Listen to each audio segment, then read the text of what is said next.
dito sa big men of the Pampanga Giant Lanterns. At syempre, alam ni Boss Sedelf yung pull-up threes na yan. Migs and Sedelf. Well, those pull-up threes will definitely be welcomed by the Abra Weavers for tonight. We talked about Mike Cañete, JLC, but how about Roy Sumang and Paul Desiderio to do some damage for them? Well, Paul Desiderio scoreless in game 1, so he needs a big game. You know, their season is on the line, so buhos mo na lahat dito sa larong to if you're Paul Desiderio. Now let's break down what's happening in the playoffs. And syempre Pampanga and Nueva Ecija, ito yung matchup mamaya as well. No, Nueva Ecija looking to seal the deal against Pasay. Pampanga laban sa Abra. And on the other side, that's happening tomorrow in Binyan. Binyan and Davao fighting for their lives. Tomorrow, Batangas and South Cotabato looking to advance. Pero meron na tayong nag-advance na Quezon, San Juan, and Caloocan, and Zamboanga and Parañaque will be you're duking it out in a do-or-die game on Monday in Zamboanga, Mig. So, we'll be flying once again. Good luck sa'yo. It's going to be fun.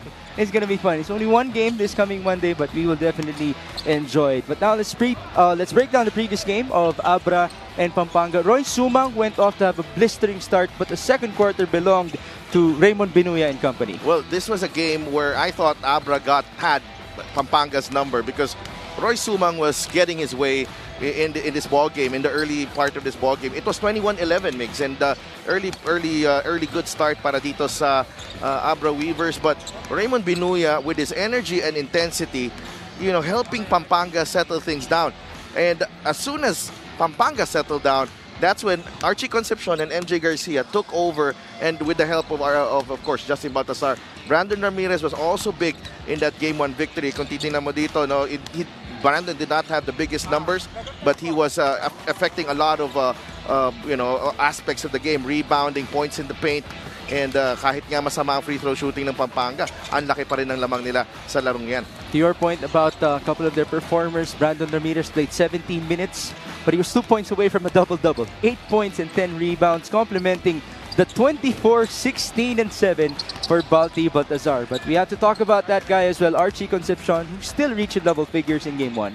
Si Archie Concepcion did not have the best of starts, but again, when you have an opportunity to refocus and adjust, kahit na hindi malayo yung lamang, and pagbalik niya sa laro, halos dikit na yung laban So, there was no pressure on Archie to really get points right away. But again, that helped him settle things down and then allowed him to be himself in the second half. Wendell Comboy, most of his output, 20-point shot, but most of his output was there when the outcome was already settled. So, titingnan natin if he starts well and he is able to help the first unit of the Abra Weavers in this matchup. Comboy is one of the best three-point shooters in this season for Abra at 32%.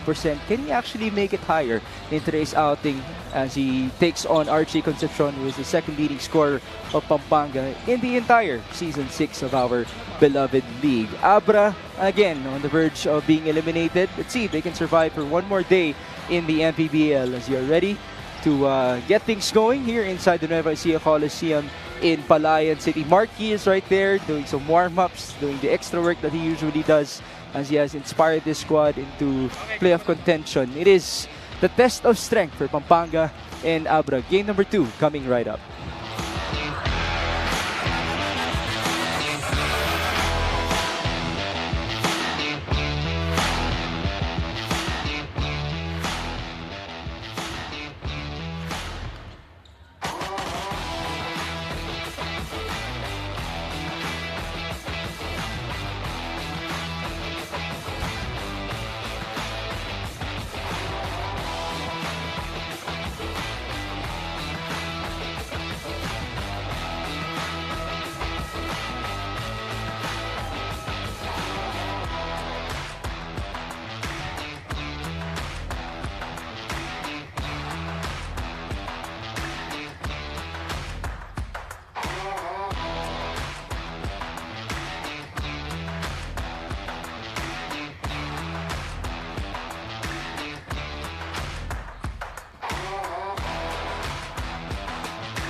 It's another night full of playoff basketball action here at the Nueva Ecija Coliseum in Palayan City. Tonight's first game features Game 2 of the best-of-3 quarterfinal series in the North Division between Pampanga and Abra, with the Giant Lanterns leading the series 1-0. This is the 2024 Manny Pacquiao's MPBL Playoffs, presented by Extreme and MPBL Party List, ang kaliga ng mamamayang Pilipino. Here are the starters, beginning with the MPBL reigning and defending champions, Pampanga Giant Lanterns, AMG3 Sia.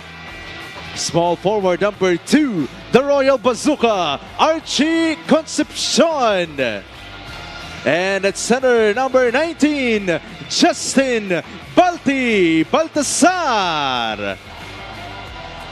The Giant Lanterns is led by Pedic Dimatulak. Team consultants are Alan Trinidad and Mervin Mercado. Assistant team managers are Ronald Nulud and Raymond Guevara. Team manager and team owner is Aurelio A.G. Gonzalez III. Now, the starting five for the Abra Weavers. Starting at forward, number 30, Alfred Batino. Also at forward, number 83, Mark Yee. Center, number 15, GP Faundo. One guard, number 8, Roy Sumang. And the two guard, number 3, Ino Comboy. The head coach for the Weavers is Yong Garcia. Assistant coaches, Denok Miranda, Jonathan Banal, Don Uro, and Mon Meresen. Team governor is Abra. Acting vice governor, attorney Russell Bragas. Team owner is co-mayor JB brought to you by Sports Max, powered by PlayMax, the official online entertainment partner of the MPBL. Win to the max. The Abra Weavers will go even taller in game number 2, starting JP Faundo with Marky and Alfred Patino. And then for the backcourt, they have Ino Comboy and Roy Sumang. They will try to counter MJ Garcia, Jeff Yernes, Balti Baltazar, Archie Concepcion, and Jamo Egilos of the Pampanga Giant Lanterns. Thank you for joining us, folks. This is Mix Gomez at your service, alongside Sadel Tupas and Mika Abisamis, as we come to you live in the Nueva Ecija Coliseum. A three-pointer for Jeff Yernes. And that's exactly why Jeff Yernes is starting this ball game. Kurt Rayson, playing as the point guard in game 1, struggled at the start, and Jeff Viernes actually played late, very late in the game.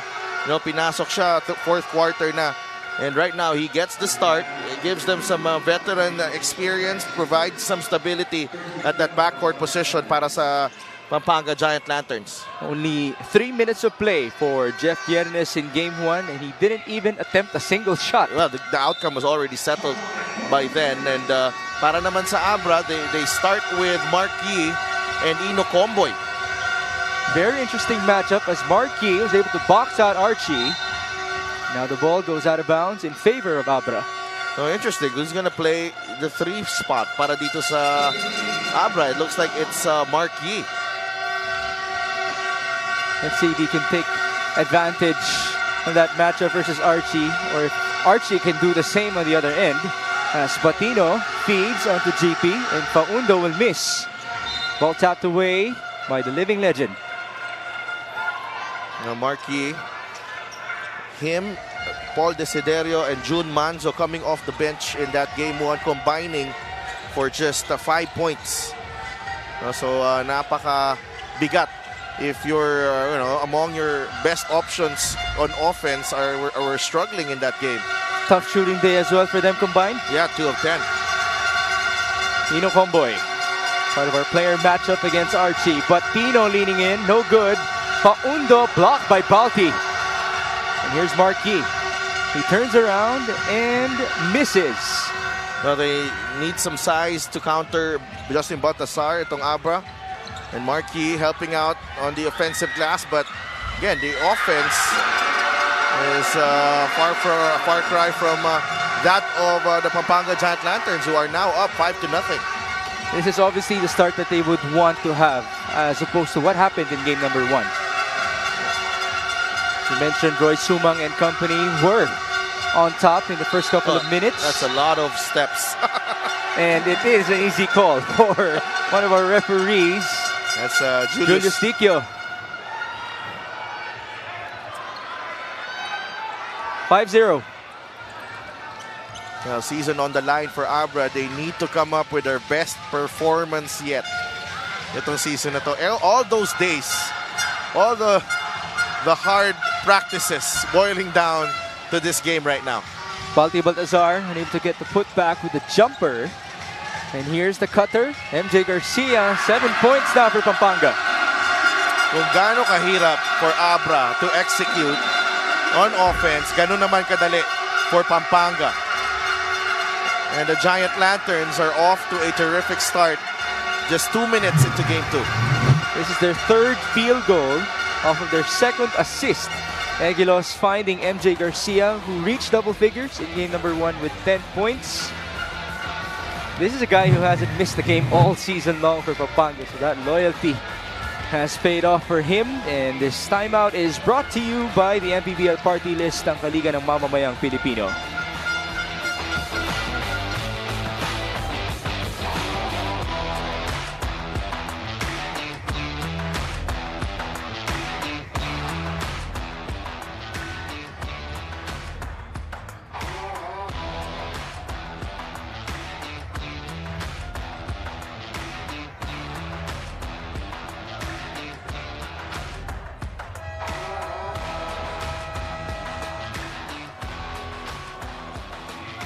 There you see the numbers of MJ Garcia in game number 1. We mentioned the 10 points, but 3 rebounds, 6 assists, and 2 steals as well. Well, all-around performance para kay MJ Garcia. Just the type of player who would want to get involved in all aspects of the game, and he's just yung motor ni MJ Garcia. It's what sets him apart sa mga guards dito sa MPBL. How about the motor as well of the entire Pampanga team at the start of this game? Yeah. Absolutely terrific start para sa kanila. And this is one of the, kumbaga kung ikaw ang Abra, may kumpiyansa ka going into kahit papano, kahit konti. Because you had a great start in game 1. But right now, it's absolutely negated. Your only positive from game 1 is right now negated immediately by Pampanga. They're still looking for their first points. 5 on the shot clock for Marquis. They swing it over to Ino. Down low, Faundo. Does he know about the time? Apparently not. There's just a lot of indecision on the part of Abra. A lot of hesitation. A lot of second guessing. So, that won't get you anywhere right now, especially when you're in a do or die game. You think this is also an effect of them playing a different type of lineup with 3 bigs? Yes. I think this is the first time this season that they've come up with this type of combination. But again, you gotta do what you gotta do right now. It doesn't matter anymore. Archie trying to extend the lead of Pampanga. It is 7-0 with 3 minutes gone by. Nice cross. Concepcion unable to get the bounce. And here's Keanu Caballero. Forward pass. Batino. Finally, Abra is on the board. Well, Keanu Caballero, as soon as he got that basketball, nakita mo sa mukha, ito si Alfred Batino, bigay mo na! After all, they do trust Keanu with his passing abilities. In the regular season, Caballero had 7 assists versus Pampanga. And he will try to replicate that today as the ball went out of bounds. A nice save by Archie. A smart play there from Archie. Iniwasan niya ni Keanu Caballero. Napunta naman sa kakampi niya. This fast break of the game is brought to you by Sports Max, powered by Playmax, the official online entertainment partner of the MPBL. Win to the max. And a win for the guy who was highly sought after during the window that we had last June. Encho Serrano is now in, matched up against Mark Yee. Will he ask for it? Here he is. A 3-pointer for Encho. Short. Caballero leading the break. Keanu with some patience. It's Alfred Ryan Batino back up to his point guard. Marquis, there's the mismatch. Will he back down? Turn around, Marquis, that's short. Counter for the Lanterns. Serrano, the feed onto his trailer. Balti, put back. Justin Baltasar doing a terrific job running the break, as he always does. But Encho Serrano, really smart there, not banging bodies with Marquis and giving him the space to operate. Alam mo, minsan mas okay pa na hindi mo banggain kasi hindi kumukuha ng lakas sa bangga. Serrano just got the board. But now it's Egilos on the floor. No concern there as he held on to his leg for a moment. Young Garcia and company looking for answers. And let's see if RB Bringas could be it as they try to counter the production of Balti Baltazar, who already has 3 rebounds and 2 points in this game. Justin Baltasar, usual start para sa kanya. He may not be scoring a lot, but asahan mo, makakuha talaga ng rebound yan. He's had 21 double-doubles this season. That's impressive. And even so, 6 triple-doubles for Balti. That's not bad. Yeah, really impressive. Paul Desiderio using the screen of RV. Desiderio on to Bringas. Had to hesitate there. Desiderio off to the left there on his 3-pointer. Paul Desiderio has not scored in this series. Serrano, top spin and a layup right there. Numbers for Abra, can they capitalize? Caballero slowing down. We're halfway done in the opening frame. Batino, hand off to Keanu, hand off to Paul. Desiderio, finally, his first points in this series. To your point. Yeah, has to keep shooting. Paul Desiderio 0 for 4 in game 1. 0 for 2 from beyond the arc. That is his first 3. And as you mentioned, that's his first points in the series. Badly needing that scoring punch from the wing position itong Abra Weavers. Mika did mention they had a premium on those wing players in their practices to try to have more production in this game. And now they will try to get production from Mike Cañete, who missed out on game 1. This 3-point shot is brought to you by Extreme One-Stop Shop Appliances. Well, this is if they go by this rotation here with Mike Cañete playing the 3, no, with Marquis and Cañete alternating dun sa 3 position, I think this is a smart move to really get the advantage in terms of, you know, the size and you know, putting guys like Serrano and Concepcion defensively on the post. And hasn't Mike actually played the 3 before? Yeah, he did. He did. I remember that was one of the luxuries of Bacoor. Yeah, that they can put him, you know, kung either the 4 or the 3. And now, with his prowess, he was able to obtain the foul from Jeff Viernes, who tried to get the charge to no avail. Jeff Viernes putting his body on the line there. Ano pa rin eh. He was not in the no charge zone. Cañete at the stripe.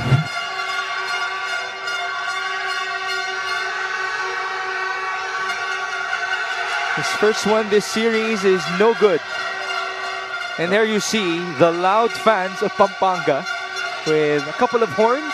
That's why it is noisy here in Nueva Ecija. Let's hear something from Mika Abesamis. Besides the we need to play together, the plans on Balti, limiting him and limiting the transition offense and second chance points of Pampanga, Coach Young Garcia talked to me about the deeper things on his mind coming to what could be the most challenging game of his season with Abra. He said this: sa tagal kong assistant coach dito sa MPBL, when I would just stand on the side of other leaders, here comes Kong Mayor JB Bernos and gives me this huge opportunity of being head coach in the league I have very much respected ever since. Migs and Sadelf. That's so nice to hear, and you've seen him. Yeah. Since the beginning days of the San Juan Knights. San Juan has produced a couple of great assistant coaches in this league. Yes, absolutely. And, you know, Coach Young Garcia, he has the absolute respect of his peers, of his players, former and current players. There are players who are loyal to him. Alam natin kung gaano siya kahalaga in the coaching circle dito sa Pilipinas, and it's really good that he has this opportunity, to step out of the shadow of he was with Coach Randy Alcantara, and even in San Juan Knights camp kay Senator Jingo Estrada, but again, spreading his wings. Yes, and, like Jeff Viernes. Oh. He tried to spread his wings, but he was unable to save the ball. Nasaktan pa siya. Yeah, so, sorry about that, Jeff. So, hopefully makakabalik ka sa ating laro. He's limping a bit, but it doesn't seem to be a big problem. And Raymond Binuya is now on the floor for them. Their spark plug in Game 1. Well, Brandon Ramirez and Raymond Binuya were the difference makers in Game 1. Both on the floor at the moment. It's RV Bringas misfiring. Batino, nice fake. And he was bothered by Balti. And here comes Pampanga. Alcoriza on the move. Alcoriza unable to score. Ramirez is now fouled. Yeah, look at Brandon Ramirez shedding a lot of kilos over the course of the season. And now, I think this is more his playing weight right now, Migs. Yes. That's the first thing I noticed as well when I talked to him before this game. Yes, you see his numbers in game number 1, 8 points and 10 rebounds. He even, spent some time in Canada when he got married. Yeah, to Veronica, right there. That's why he missed time, and yet he looked so good because he did extra work upon his return. Pero hindi pa naman hindi pa naman immediate yung pagkawala ng pounds. Tinabawon niya rin eh. Yes. You have to remember, in Game 1, Pampanga was coming off a 21-day layoff. So, that also played into the poor start that they had. Yun nga yung sinasabi natin. Things had to settle down for them before they found themselves. Right. And that, guys like Raymond Binuya and Brandon Ramirez did that for them. After all, 3 weeks of rest after playing 1 game a week for how many months? That's such a big change. As Balti was able to score again. That was field goal number 6 for Pampanga. Wow, look at the disparity. 2 of 15 for Abra, 6 of 19 for Pampanga. Binuya stepped out of bounds. Unfortunate. Abra will have another crack at it. Down by 10, under 2 minutes remaining in the opening quarter. And here's the replay of Encho Serrano feeding onto his best friend in Balti Baltazar. Ang dali ng basketball pag may Encho Serrano ka na tatlo ang depensa na in-attract dun sa drive na yun. Baseline inbound. Here's Cañete, defended by Renz Alcoriza. That's his mismatch. Alcoriza was apparently hit. No foul called. Yeah, that was accidental. Contact. I don't think Cañete had an intention to hurt Renz Alcoriza there. Very unfortunate. Parang parang na bola tumama sa ulo ni Renz Alcoriza. Yeah. Basta alam mo nang hindi pwedeng tawagin yun. Oo. And these are former teammates at Arellano. So nag-abot yan sa Arellano University. Parehong Chiefs yan. We did see the senior chief, I assume, in Cañete. Yes. Attend to his youngling in Renz Alcoriza. Well, Archie Concepcion is a chief as well. Coriniel Viloria is a chief. So nagkumpulan din sila dito sa MPBL. Archie was younger than Renz, right? Yeah, I think almost magkasabay sila. Halos Okay. magkasabay sila. And then Craniel was A little bit ahead of them. so kasabayan si Cañete. Slightly ahead pa to si Cañete. Nag-abot pa niya sila Gio lalo nito eh. Oh, kay wow. Cañete. NCAA reporter tayo back in the day. Well, you know everything in terms of Philippine sports. It's going to be a baseline inbound again for Keanu Caballero. Alcoriza had to be subbed off. It's Rayson now in. Batino again with that beautiful fake. Ibang klase. Ito si Alfred Batino.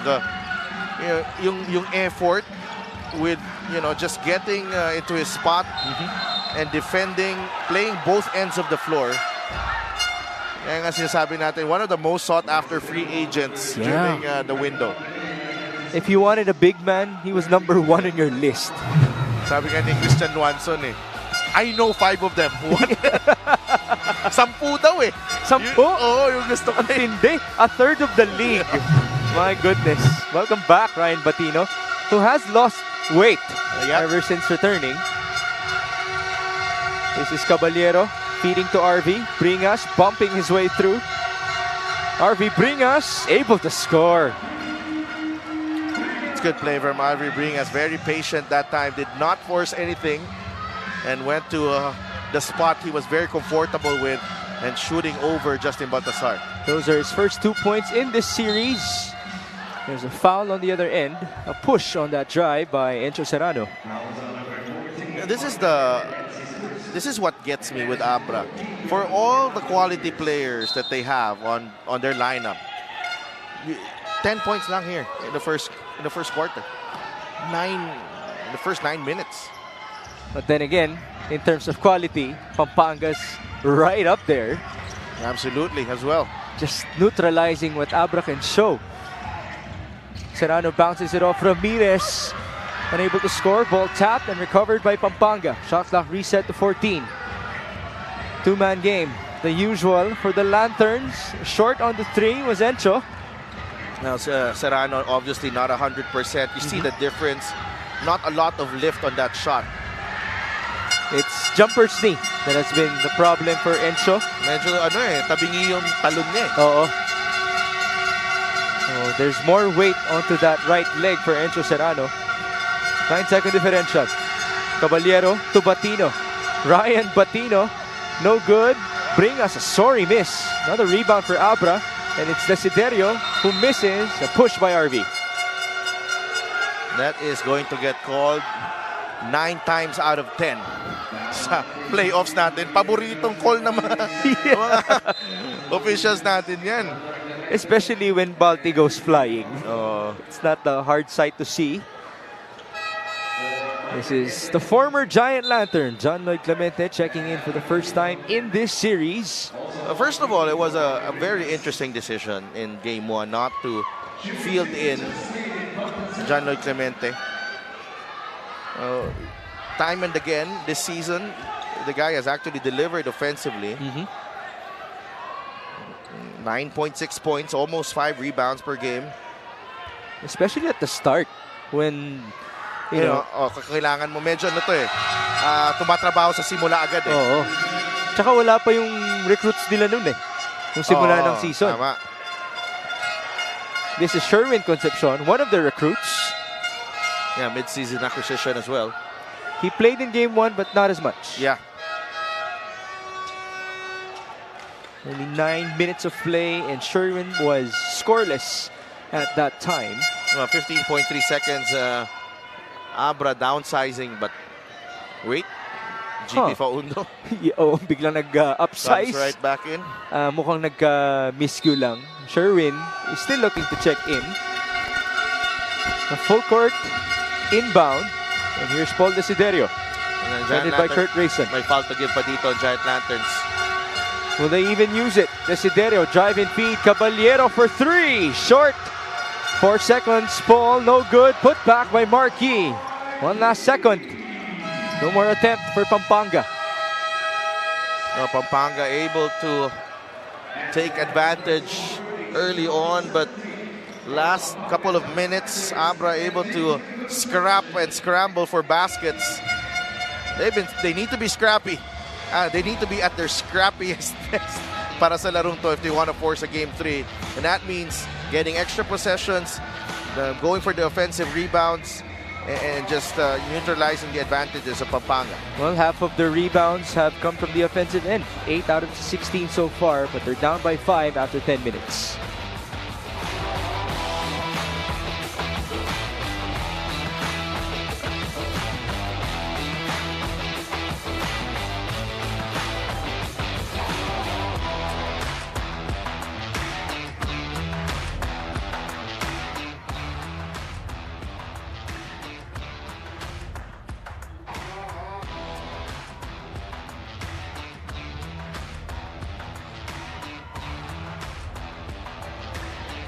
Presenting our fan of the game, brought to you by Jinky Skin. It's two of them here inside the Nueva Ecija Coliseum in Palayan City. So they're behind the bench of Abra, but we are seeing a couple of Nueva Ecija players behind the bench of the Weavers. So there could be a mix of supporters of the Nueva Ecijanos and Abra at that area. There you see the head coach and the assistant of Nueva Ecija, Coach Don Dulay, Coach Rob Wainwright, Jonathan Oiloan as well. Ano ba siya? Player, coach? Coach yata. More has transitioned into coaching Jonathan Oiloan. Ang lamig dito sa ano ngayon, ha? Yeah. I mean, parang Pasko na eh. This is good because it's bound to get hot in the second game. Napupuno to lagi eh. Tama. We have our first quarter field goal shooting. So that's not the highest of numbers. Oo, pareho.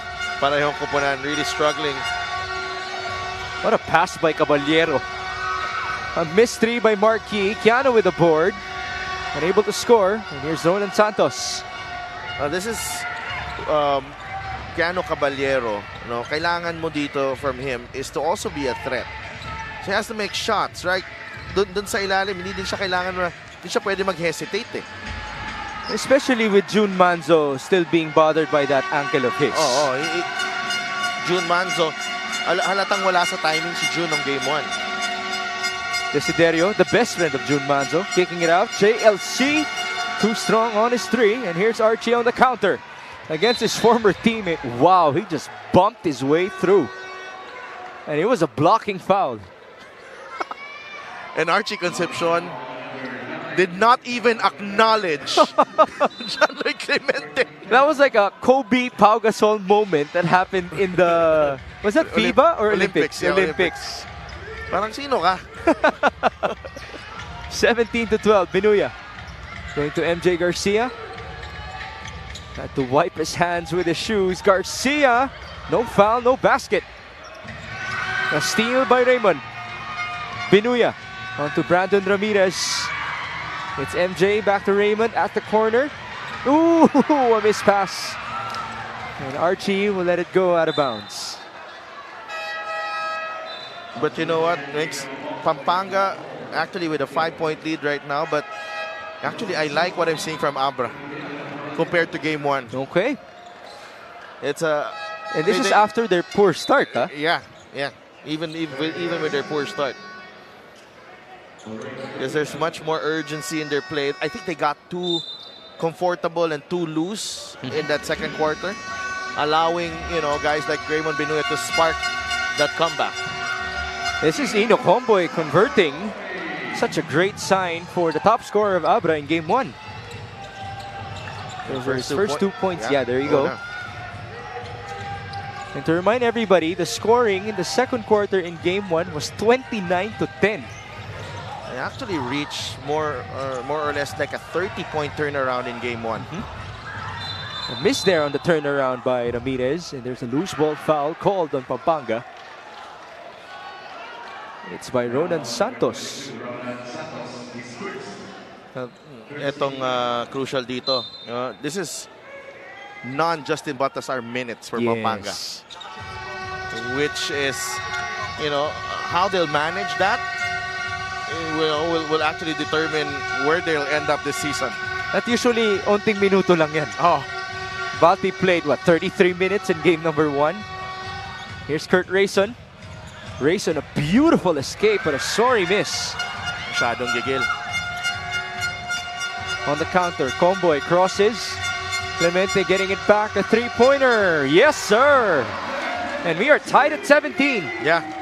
Ang ganda na nagsimula dito ng second quarter for the Abra Weavers. 5 straight points para sa kanila. And they're getting their shooters in rhythm sa pagtanggap ng bola. And there's no hesitation whatsoever from them. To your point, that was their second three-pointer out of 10 tries. Generally, it wasn't a good shooting first quarter for these two teams. Mark Yee, number 3. No good. Abra hasn't led, by the way. And they actually capitalized in the next possession. Kurt Rayson turning around. He almost traveled. Here's Archie. 12 on the shot clock. Bounce pass to the wrong man. And here's Roy Sumang. Cross-court pass, Ino Comboy for the lead. Yes, the first lead of Abra in this game. Well, non-Justin Baltazar minutes. Question mark para dito sa Pampanga Giant Lanterns. The Abra Weavers have taken advantage here. Roy Sumang showing us how good he is as a floor general, finding the open man. And Comboy able to catch that ball in rhythm. And down it goes for Ino Comboy para sa Abra Weavers. It's like a reversal of fortunes as to what happened in game number 1. The second quarter currently belonging to Abra, 8-0.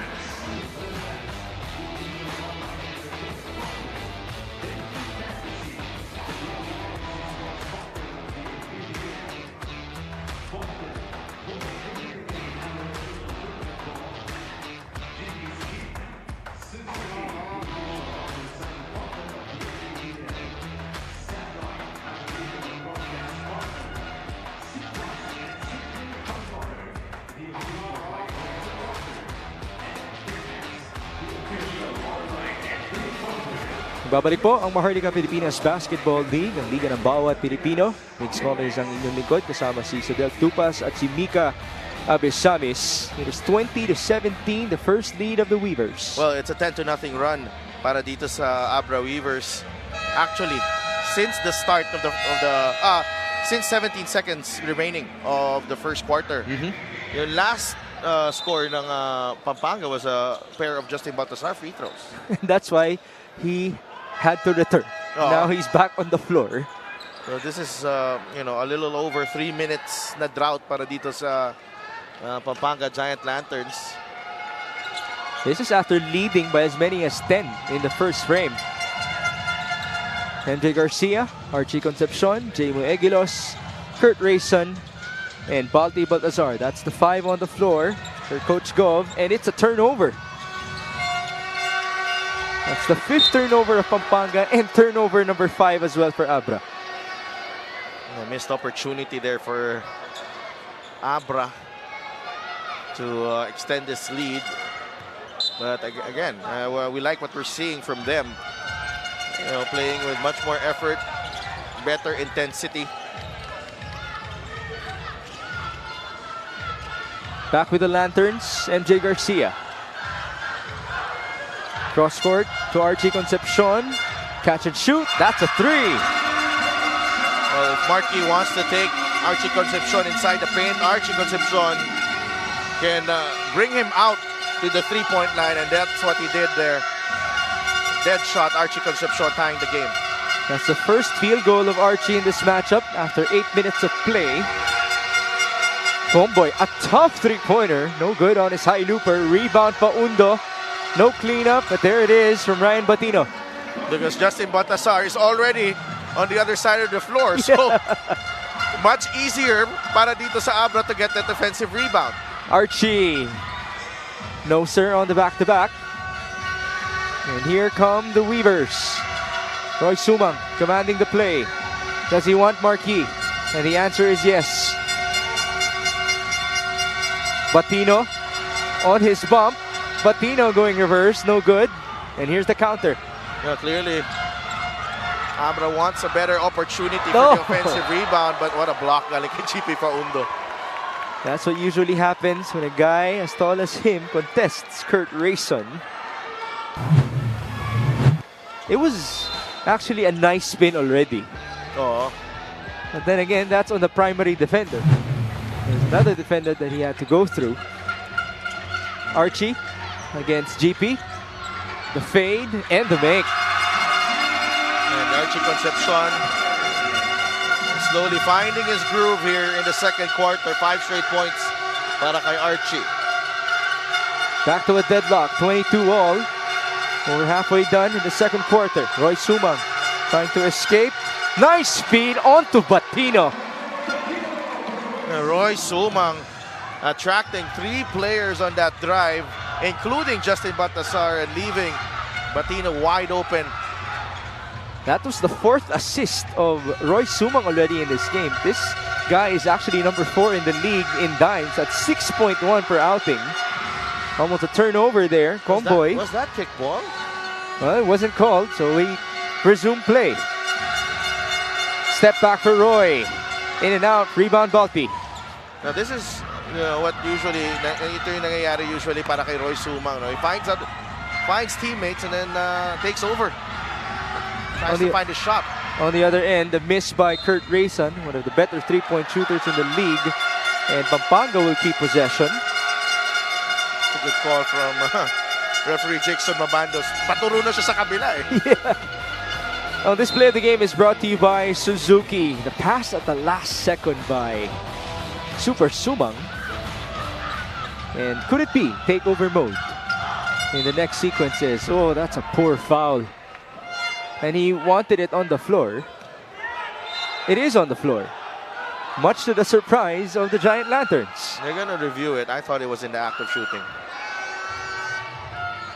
Unless the foul was on the screener. Very interesting. But Sumang was already having a conversation with referee Carol Guay. Kay ano talaga? Kay Roy talaga. Kay Rayson talaga. Pero nung naramdaman ni Rayson, doon siya tumira.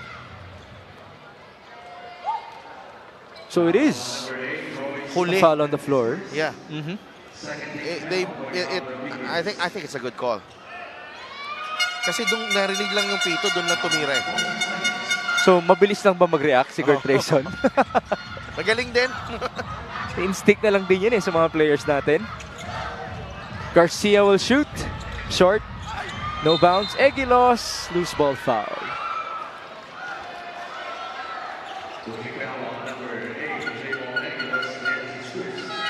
Number 1 on Jamo Egilos. And before we proceed, we'll have a timeout for the Pampanga Giant Lanterns. They're down by 2. 3 minutes and 40 before halftime. This timeout is brought to you by the MPBL Party List ng Kaliga ng Mamamayang Pilipino.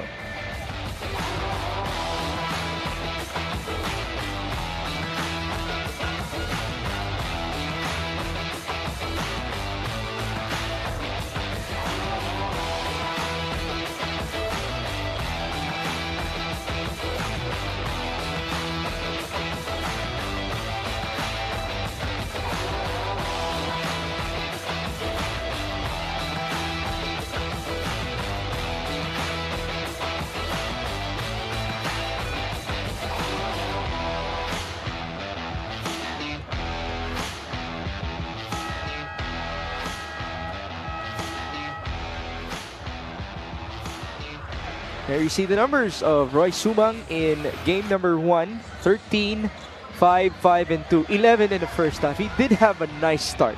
Yeah, and fading in that second half.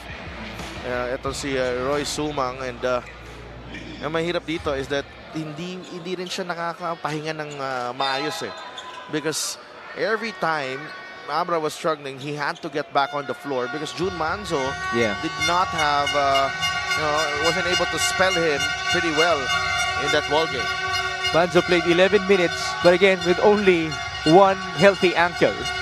As Markey feeds, Patino couldn't catch it. And here's Kurt Rayson. He'll go shooting in this quarter. Obviously better for the Abra Weavers. Archie for 3. Short.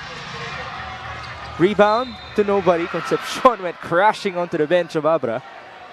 Kitang-kita ko reaction ng isa sa mga staff ng Abra. Masakit eh. Pero gets nila yun eh. Alam nila na gagawin ni Archie yun eh. Oo. Hanggang nararamdaman niya eh.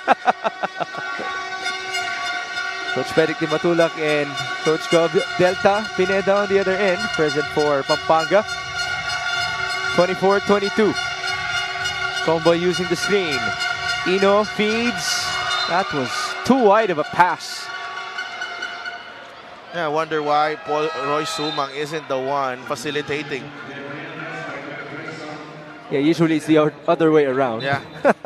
Comboy. A couple of turnovers already para kay Ino Comboy. Let's check that. And then parehong unforced pa.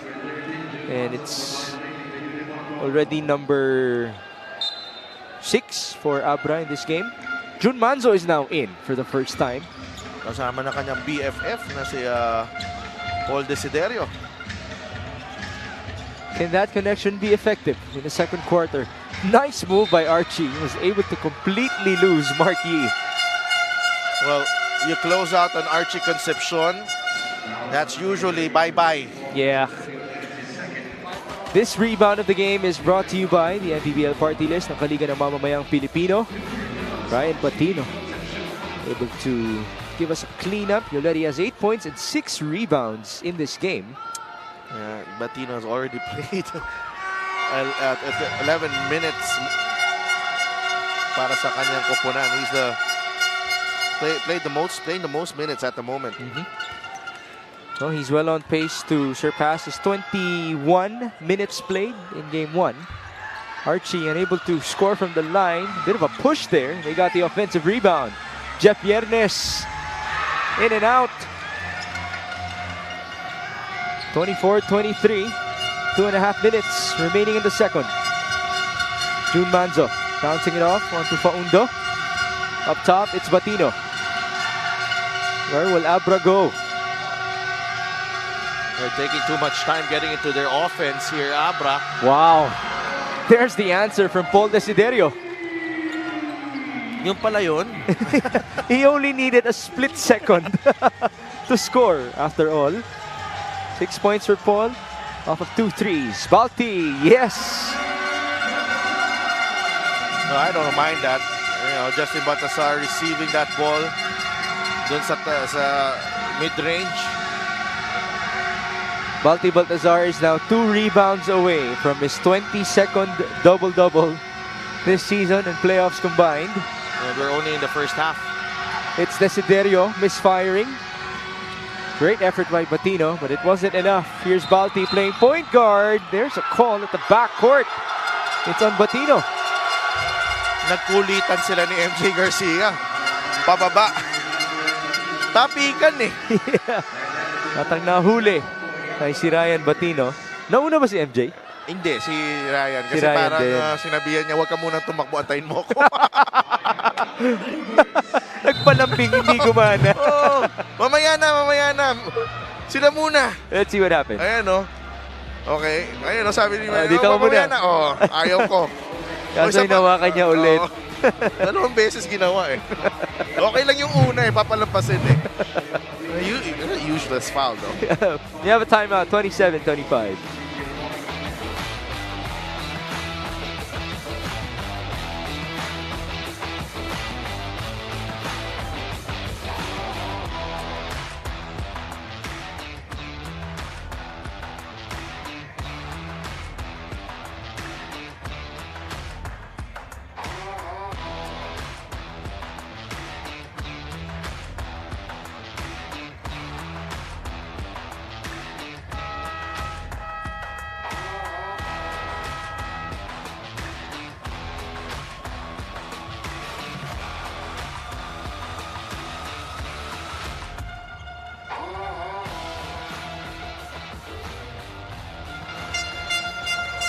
We're back at the Nueva Ecija Coliseum in Palayan City.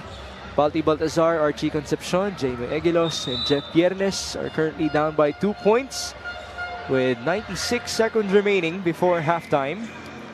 This is Mix Gomez alongside Sidav Tupas, who wanted to say something. Grabe, low scoring first half. Well, we did see the first quarter field goal story, and they're still at their 20s. Yeah. Up until now. But to me, this is an Abra type of game. You know, low scoring, more defense oriented. Well, in terms of offense, Pampanga does average 91 per outing. Number 1 in the league. Although they're also the best defensive team at 70. But even so, this is not on pace to 70. Yeah. Marquis trying to again maximize that mismatch. Batino on the ground. He recovers. And it's Faundo on the reverse. Justin Baltasar was actually asking for double dribble or some kind of violation there. And medyo nawala siya sa focus doon, and that allowed Faundo to score underneath to beat the shot clock. Balti for retribution. Baltazar defended well by Faundo. Garcia. Wow, that was tough. He has mastered that shot. Uh-oh. Some words exchanged between Manzo and Egilos, and who was there to just run into the scene? It was Paul Desiderio. Sprinting. Yeah. Full-on sprint from Paul Desiderio. I mean, we've been talking about Manzo as his best friend after all. There you see them. Ano kaya nangyari? Tingnan natin dito. So this was the make by MJ. Ayun, nagkapanggaan. It happened 3 times. Yeah, but There you see Paul. I mean, Egilos. Yung una, I don't think there was a. He had nowhere to go there. Mm-hmm.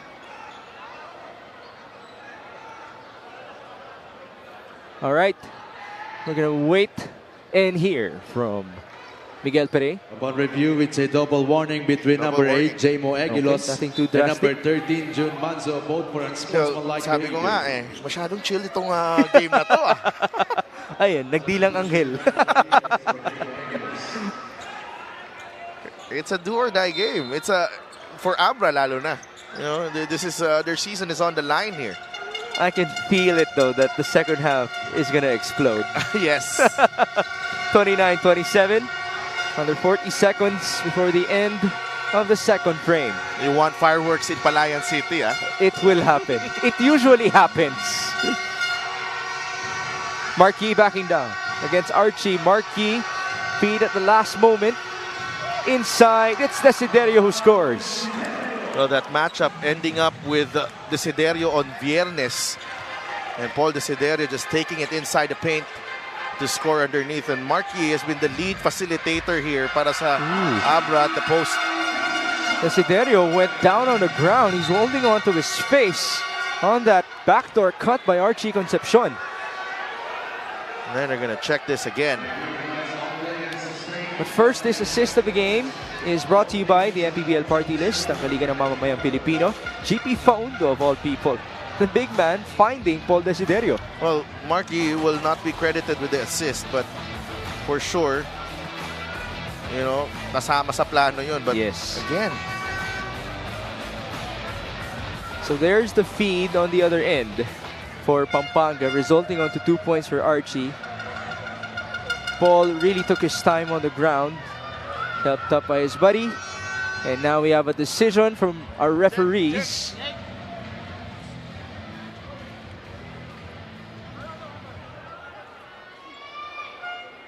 Pampanga, though, is not yet in the penalty. Warning on Abra And Fidel Weavers. already heard from our referee. it's a warning on Number Desiderio 33, for Paul delaying the Desiderio for game. delaying the game. Which means the referee saw nothing into that Yeah. contact between him and Archie Concepcion. Okay. So it's just Abra inbounding full court. Marquis sits down. It's Caballero with Manzo, Desiderio, JLC, and Sherwin Concepcion, their smallest lineup so far with only 10 seconds. Now that's shot time here for Abra. Desiderio fouled by Ramirez. I did mention Pampanga has fouls to give. But what you like about Abra here in that first half is that hindi nila hinayaan ng Pampanga magkaroon ng momentum ng sustained amount of time. Unlike in game 1. Sideline inbound, a risky pass there. Double team against Caballero. It's Desiderio on the escape. He scores. What a start for Paul Desiderio. Paul Desiderio scoreless in game 1, now has 10 in the first half of game 2. He's come out to play Mr. Atinto. No stranger to adversity ito si Paul Desiderio. And he's playing like the season is on the line. And it is on the line for the Abra Weavers. It's 2 threes and 2 two-pointers for Paul Desiderio in this game. Nika was right on point with what she said about their wing players just stumbling in their practices in terms of their effort, and it has paid off. This halftime score is brought to you by GameX. GameX Sports, the official online basketball any partner of the MPBL. Basta ending GameX.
back at the Nueva Ecija Coliseum for your Maharlika Pilipinas Basketball League playoffs. My name is Mika Abesamis, and right now I am joined by a very special guest, Attorney Russell Bragas, the acting Vice Governor of the province of Abra. Magandang gabi po, sir.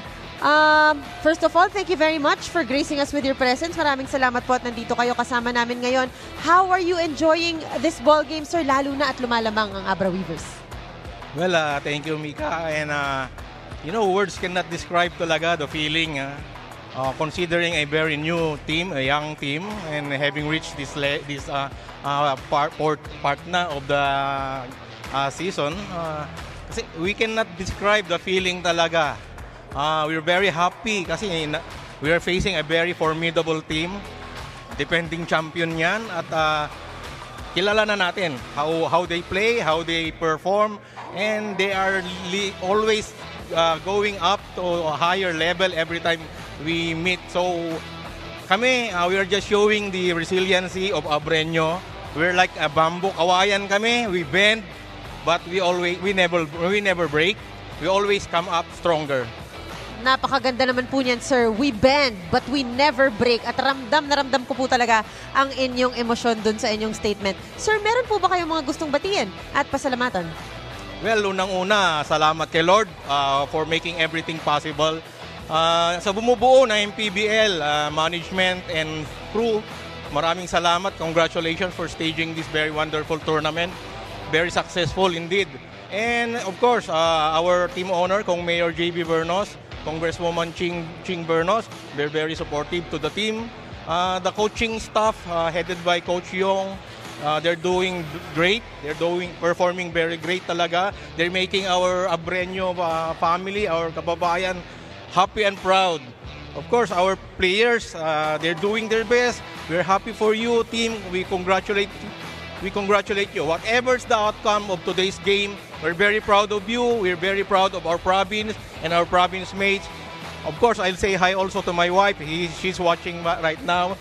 Yusek Denise Bernos, Bragas, and our all supporters of MPBL. Suportahan natin ang MPBL. Maraming salamat sa suporta na pinapakita ninyo sa Team Abra, Abra Weavers, and sa buong MPBL. Right, maraming salamat po. Once again, Attorney Russell Bragas, the acting Vice Governor of the province of Abra. Magbabalik po ang Maharlika Pilipinas Basketball League.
Our halftime score is 33-29 in favor of the Abra Weavers after outscoring Pampanga by 9 points in the second frame. And this was after trailing by as many as 10 in the opening quarter. So Delph, how did they turn things around? Well, much better effort from the Abra Weavers, better intensity. And I think this guy right here, Paul Desiderio, has stepped up big time. Some timely baskets for him. Again, itong size ng Abra, they took advantage of that three position. No, si Marquis is playing that three position to, let that offense run through him. And hindi sila nagiging predictable because there's a steady dose of Roy Sumang, steady dose of Marquis playmaking inside the paint. And right now, again, the advantages of Abra, of Pampanga in game 1 was rebounding, and that has been negated by Abra. And because they're rebounding better, they've gotten off to running with their transition game. 9-3 lamang sila sa fast break scoring. And Abra looking good, but we still have 20 minutes here to go, 2 quarters down para makabawi sila dito. Just to remind everybody, all season long, Pampanga was number 1 in points, rebounds, assists, and fast break points. That's why them being negated in those categories is such a big feat for Abra, even though Balti already has 10. Ang matindi dito, 4 lang din yung lamang ng Abra. kahit lamang sila sa categories na yun. Paul Desiderio, as you mentioned, played so well, 10 points. I had to ask him if anything changed in his week of preparation. And he did attest to what Mika mentioned. May premium sa wings ng Abra in terms of extra work. And he said it's specific to pull-ups, mid-range, 3 points. Kasi alam nila na mahirap umiscore inside the paint. Yeah, sa ilalim. And then yung option nila sa ilalim is more of dumping the ball to Marquis and let him create para sa kanya makakampi. Marquis has been playing that small forward position in this game. He's doing it for the first time in his MPBL career, by the way. Something new for the living legend. Well, lahat naman yata nalaro na ni Marquis. Ibang klase yung player na yan, no? The acceptance and the willingness to take on every role just to get a victory para sa kanyang kupunan. They have possession. Caballero, cross-court, Desiderio, catch and shoot. No good. Rebound, Batino. Again, good look galing kay Paul Desiderio. But off of the steal, it's Pampanga running. Ooh, a sorry miss by Rayson. Well, Kurt Rayson has struggled in this series. 0 for 5 in that first half para kay Kurt Rayson. In the first game, 2 of 7 para lang kay Kurt Rayson. Ano total nun? 5 points na siya. 2 out of? 2 out of 7? 2 out of 12. 2 out of... Di tayo nagkaintindihan doon. Ini-engineer mo ko, ha? Nasanay ako kay Coach Mike Perez eh. Well, iba yun. Oo, iba yun. May calculator yun eh. Nasa utak mo talaga. Big shout out to Coach Mike, by the way. Yeah, my roommate. In Zamboanga. Oh, shout out na rin kay Coach Louie, ang roommate ko this coming Monday in Zamboanga. Shout out mo na rin ng mga kaibigan natin nanonood. Oh, ito na. After this. Okay. This free throw is brought to you by Extreme Appliances, ang subok at kompletong appliance brand ng Pilipinas. Big shout out to Senior Deputy Speaker Congressman Don Gonzales, Team Owner A.G. Gonzales III, City Councilor Brent Gonzales, Senior Board Member Mika Gonzales, Governor Delta Pineda, Vice Governor Pineda, Board Member Maylene Pineda, Mayor Esme Pineda of Lubao, Mayor Ding Gonzales of Mexico, Athletic Sports Apparel, Takimura Ramen Bar, and to Junjun Bonsubre of the Caloocan Batang Kankulu, which are already in round number 2. Safely through to the next round. Number 1 sa blocks yan. Oh! All season long, binanggit natin yan as Renz Alcoriza scores for Pampanga. Nakakabalik lang ni Renz Alcoriza after getting hit by the ball earlier. A nice response para sa kanya. This is Lervin Flores for the first time in this game, defending Ryan Batino. The fade and the make for Ryan. Well, Coach Delta Pineda, Coach Gov Delta Pineda, and Coach Pedicli Matulak just, shuffling their big men. Sino ang pinaka-okay na i-compliment si Baltasar in this ball game? It's Lervin Flores' turn now. And usually, if you do well, you do end up getting more minutes. Right. And it's really that type of challenge day in and day out because they do have that luxury. The Brandon Ramirez says, the J-Mo Eguiloses of the world. Ronan Santos. Ronan Santos. May time pa nga na si Allen Liwag yan eh. Oo. Kasama ni Balti. Now there's a foul on that drive by Encho Serrano. Well, not the same spring in the step of Encho Serrano, but nonetheless very effective as he went up for that drive. Pero hindi ito yung usual natin na Encho Serrano nakikita eh. Encho Serrano in the season has averaged 12 points per game. In game number 1, see his numbers. 4 points. And 2 rebounds in 14 minutes.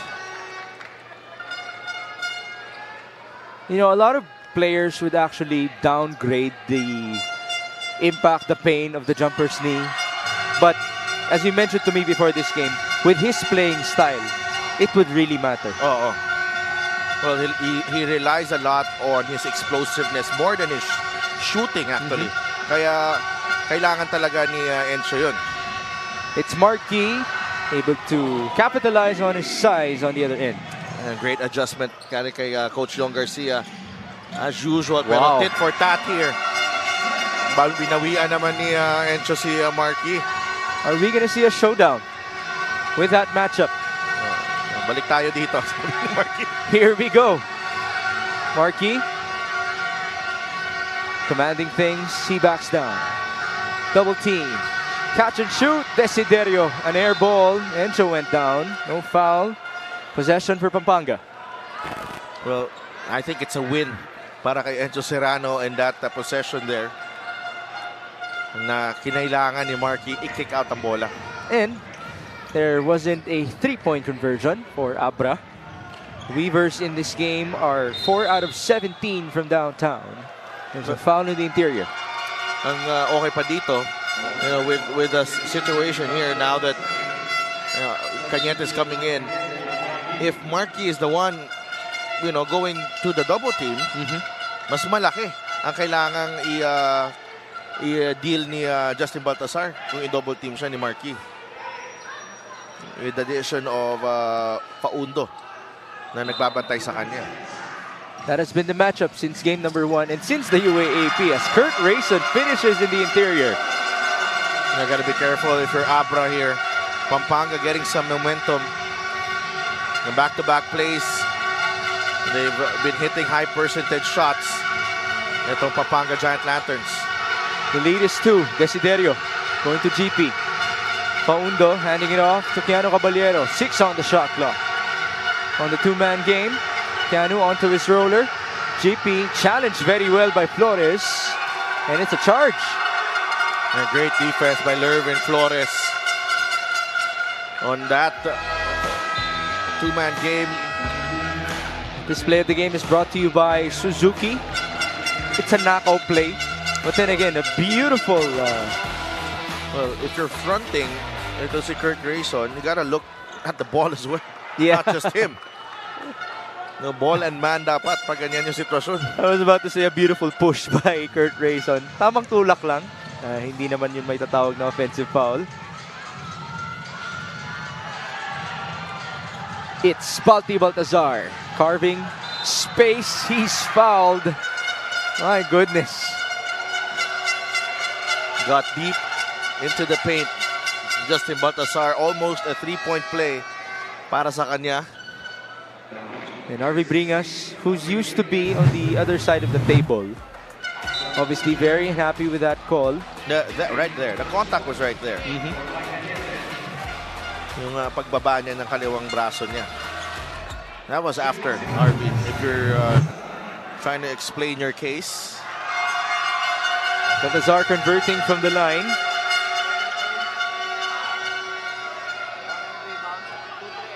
Let's see the tally for Balti Baltazar. He goes 2 out of 2. Total of 12 points now. And Justin Baltazar, it took him 65 games to reach 1,000 points, by the way. 65 games. So he's the fastest. No, Sino? John Wilson. John 62 Wilson. games. Oh, John is the all-time leading scorer, right? John Wilson is actually a little over 20 points shy of 2,000. My goodness, he could actually reach it tonight if he explodes. Yes. Ryan Batino unable to score. Here's Enzo Serrano, numbers for Pampanga. They go to Alcoriza, an easy layup. And we pointed this out at halftime, so there are only 3 fast break points for Pampanga in the first 2 quarters. They're trying to change things. Yeah. And much better on the effort and intensity standpoint from the Pampanga Giant Lanterns. And it has become louder inside the Nueva Ecija Coliseum with their fans. Serrano against Jun Manzo. It's Kurt Rayson. Cross court. Bounce pass. Balti backing down against Ryan Batino. Baltazar double team. Then he's fouled by Paul Desiderio. No, it was actually a triple team. Getting ready because if he spun baseline, may tao din dun. This fast break of the game is brought to you by SportsMax, powered by Playmax, the official online entertainment partner of the MPBL. Win to the max. Well, Justin Baltazar will not be credited for that rebound. It will be Enzo Serrano, but that tap was very important to set off the fast break. So, if taps were actually considered as rebounds, Balti would have had 1,000 and a lot more 2,000. already. Probably almost 2,000. In his career in the MPBL. By the way, he's what? 5 away from 1,000. Can actually achieve it tonight. Enzo Serrano unable to score. Rebound to JLC. Walang awa yung ring doon, but that was a good move from Enzo Serrano. Double team against Manzo. Oh, he lost the ball. And Manzo wants a review. We haven't had a challenge in this game. Coach Yong is convinced. Well, it happened right in front of us. Pero may nakatakip yung monitor. So referee Alvin Sosonko is actually making the call there.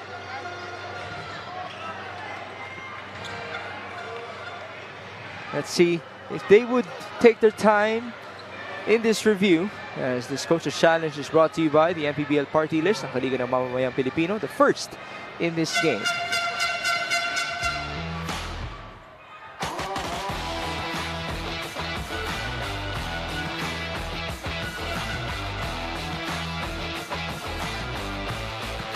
Upon review, the challenge was successful.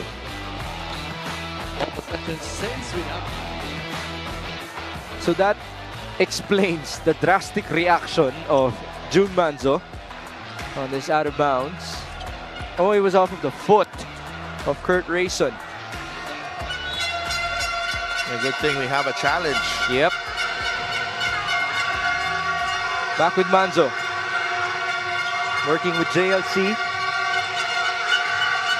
Defended by his former teammate. Clemente unable to score. Balti forward to his buddy.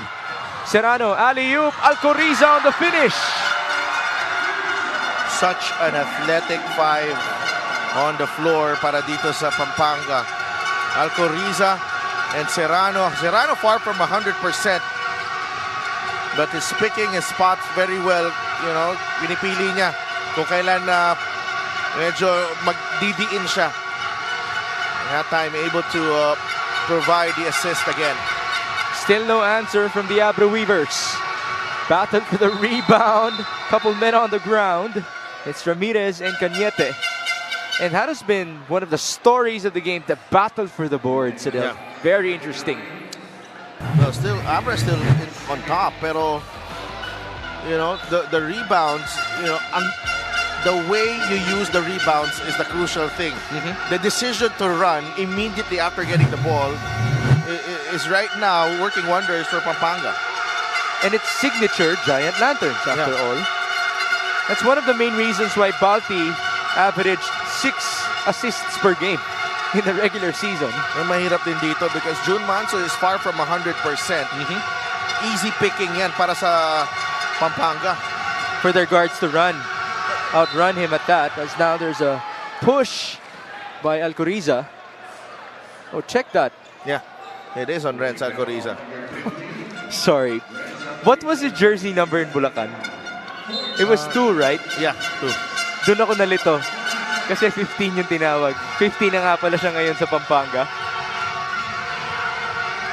This is JLC. Almost a turnover. A three-pointer. Short for John Lloyd Clemente. And here's Balti playing point guard. Baltazar. He attacks. Sorry, miss. Rebound, Cañete. A counter for Abra. Bringas ahead of the pack. RV Bringas will score. And credit Sherwin Concepcion for that pick on Alcoriza na hindi na nakahelp. Ito si Renz Alcoriza as RV Bringas gets into the lane and scores. There's a man down. Defensive foul. Well, ooh, they want to challenge this because I think they have a good case here. RV Bringas exaggerated that a bit, but he got hit. He got hit. May konting exaggeration on RV Bringas pero natamaan siya when Balti was trying to seal. No, walang mali siya doon. It's a normal basketball play. Pero saang area siya natamaan, that is the question mark. So, will it be 2 successful challenges for Coach Young Garcia? Let's see. This is brought to you by the MPBL Party List ng Kaliga ng Mamamayang Pilipino.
Upon review, the challenge was successful.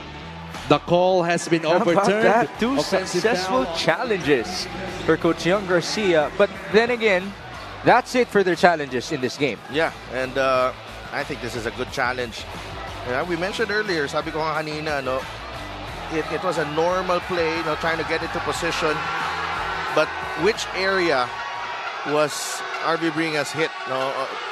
Right at the chest. And mind you, Mix, that was a very important challenge because referee Carol Guay was ready to call a technical on Bringas for flopping. Yeah, a complete reversal. Let's see if that could swing the momentum. It's Cañete who's able to score. That time, keeping things simple. Cañete getting that ball at the free throw line. Ramirez a bit late to close out. It's the first field goal of Mike Cañete in this series. Back to a deadlock. Rayson feeds onto his cutter. Ramirez unable to score. And here come the Weavers. JLC to his trailer. Sherwin. Back to John. Now it's Jun Manzo calling the play. He wants horns. It's Cañete, feeling it. Cañete, no good. Bringas with a save, but he lost space. Well, Cañete forced to put the ball on the deck. I don't think it was the best option there para dito sa Abra Weavers. That's the problem though when you don't have a healthy June Manso, because usually June Manso would probe and continue to ask questions of the defense hanggang sa umabot siya dun sa right around the free throw line area. In that spot, marami na siyang pwedeng mangyari. Right. Diretso tira na after the pass. Or teardrop. Paborito niya yan eh. He loves the two-man game. It's Alcoriza for three. Short. What a rebound by the Iron Claw in Mike Cañete. And here's Manzo. Calling out to play. Where will they go? Lumalabas, Marquis. Turuan sila lahat eh. Kung sino kukuha sa taas. It's Desiderio. Open for three. Short. Rebound Ramirez. Tapped away. A steal for Abra. Counter steal by Pampanga. And it's numbers for the white shirts. Concepcion. Catch and shoot. That's a three. Now Archie Concepcion, 11 points in the contest. He's been dynamite in this series. Had 12 in game number one. He averages 13 per outing. But then again, when it comes to big games, that's when Archie usually shines for Pampanga. As now he's called for a foul. Well, that time, nakita mo, although napaganda siya, no? But there was some confusion there on the part of Abra kanina with their offense. As his three-point shot is brought to you by Extreme. One stop. Shop appliances. No confusion on the other end for Archie Concepcion. Well, nobody wanted to pop out and get that ball on the right wing. No, wala sa kanilang natural na wing. Exactly. But it created a lot of confusion na na-open up si Paul Desiderio. Hindi na nakita yung, hindi na na-miss na yung 3 points. And it was good that Desiderio moved off the ball as well to get himself open. Marquis at the line. Well, 3 points in 20 minutes. That won't be enough to win a game if you're Marquis. But 2 rebounds, yun pa, mas mabigat yun. 2 rebounds lang. Those were his numbers in game number one. So, in this game, at 5 points and 6 rebounds, better. Make that 7 rebounds. And we have a lot of time to go as a foul is called on Keanu Caballero. Well, both teams already over the limit. Alcoriza had the advantage on Caballero. How about Renz Alcoriza in this frame, doing some damage? Laking bagay. So si Renz Alcoriza. This is a guy who has been very hungry for a regular season title for a decade already. Yes, he was a part of the preseason championship run, but that was different. Yeah. And ito yung gusto mo dito, no, with the Pampanga lineup. It's a young and fearless squad. And the beauty about, having Renz Alcoriza come off the bench is that you don't lose a lot of athleticism when Archie Concepcion or MJ Garcia or Edjo Serrano wala sila sa loob. Because you have Renz Alcoriza. Well, he was an all-star last year after all. They're up by 4. Archie trying to hold his ground against Marquis. The turnaround and the layup for Marquis. Old school basketball, Marquis. Very patient there and using that scoop layup and the glass. 7 points now for Marquis. More than doubling his output in game one. Ball tapped away. Ooh, referees taking their time. It's a jump ball. Well, you gotta be decisive there. Come on. But Abra, This is a Abra will get possession. But they lose possession to start the fourth. Yes. And that's why Coach Yong isn't happy about it. That's 2 calls already. Let's see what happened. That's obviously last touch on Ramirez. What do you call jump ball? We resume play with Marquis. Again, against Archie. Marquis taking his time. 10 on the shot clock. Desiderio back to his captain. It's Bringas who will shoot. And that's good. Wow. Abra keeping things simple. Very important to get those type of shots in this ball game. 6 points in 11 minutes of play for RB Bringas. But there's the counter by MJ Garcia, who also has 6. We have 15 seconds remaining before the end of the third. Keanu Caballero tried to hand it off to Paul Desiderio. Paul has been quiet in this quarter. He's been scoreless. Still not on the board. 1 second. Outlet. Archie could not put it up. And so we end the third frame with a 2-point advantage for the Pampanga Giant Lanterns. It's still tight. The two teams battling tooth and nail for 3 quarters in game 2. But so far, the Abra Weavers keeping it close. No? Ang maganda dito sa ginagawa nila, not allowing Pampanga really to take control of this ball game and keeping themselves, giving themselves a chance going to the final period. These highlights of the game are brought to you by Sip Plus, the official hydration partner of the MPBL. Elevate your hydration. If you haven't been satisfied yet, we only have a 2-point difference between these two teams. Pampanga looking to advance in the second round, while Abra will look to buy themselves one more day here in the MPBL playoffs.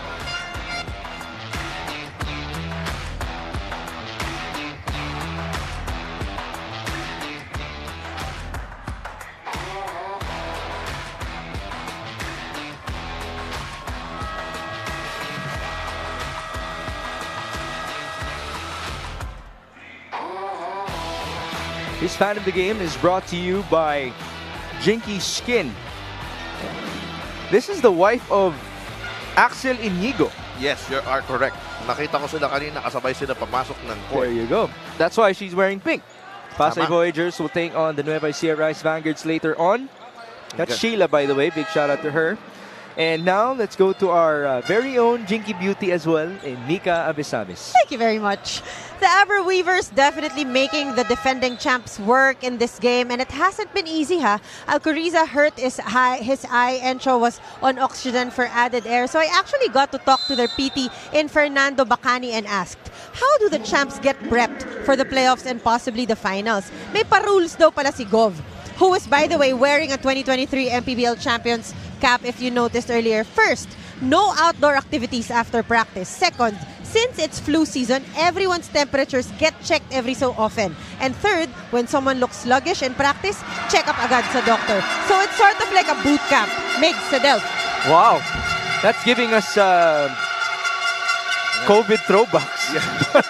Huwag naman ganun. I'm sorry to put it that way, Huwag but naman ganun. it is a good thing for Pampanga to keep their players in check. Yeah, Pampanga outscoring Abra 21-15 in that third after a 21-12 second period.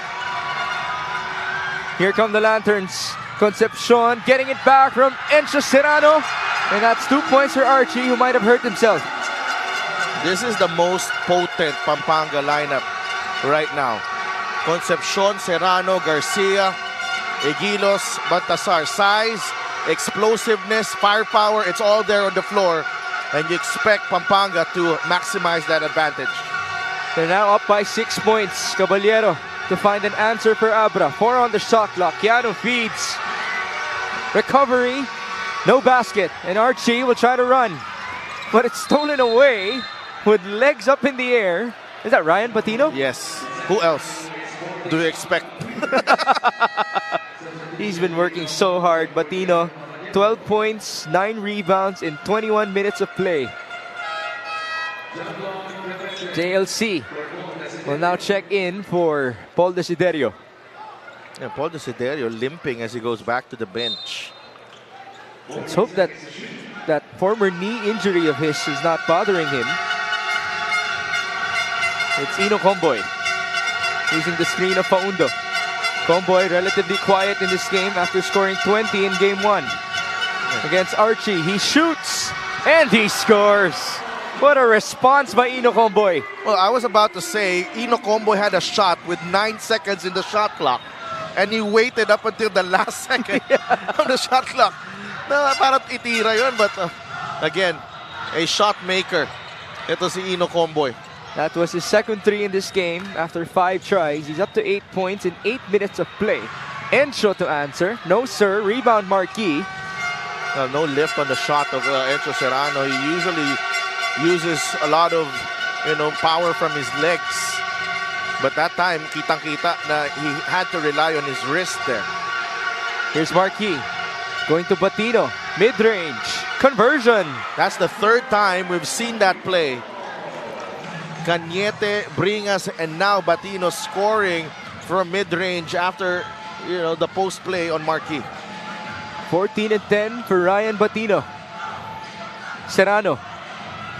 There's some leg power for you, but he's unable to convert. And Abra has a chance to regain the lead. Ryan Batino going to GP Faundo. One-hander, that was short. And Bati's on the move. Forward to Encho, that was stolen away. 14 rebounds now for Baltasar, Mix. Only one away from 1,000 in his MPBL career. Comboy, JLC up top to Batino.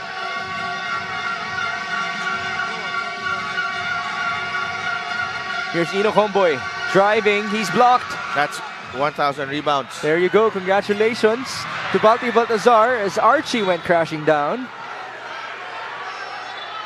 Pampanga will keep possession. Two players, parehong may momentum.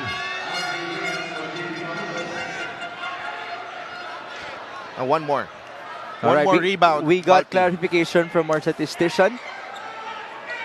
Balti is one rebound away from 1,000. So it will take him 66 games. I mean, he is the most dominant force in our league's history, as now it's a foul on that attack by Jamo Egilos.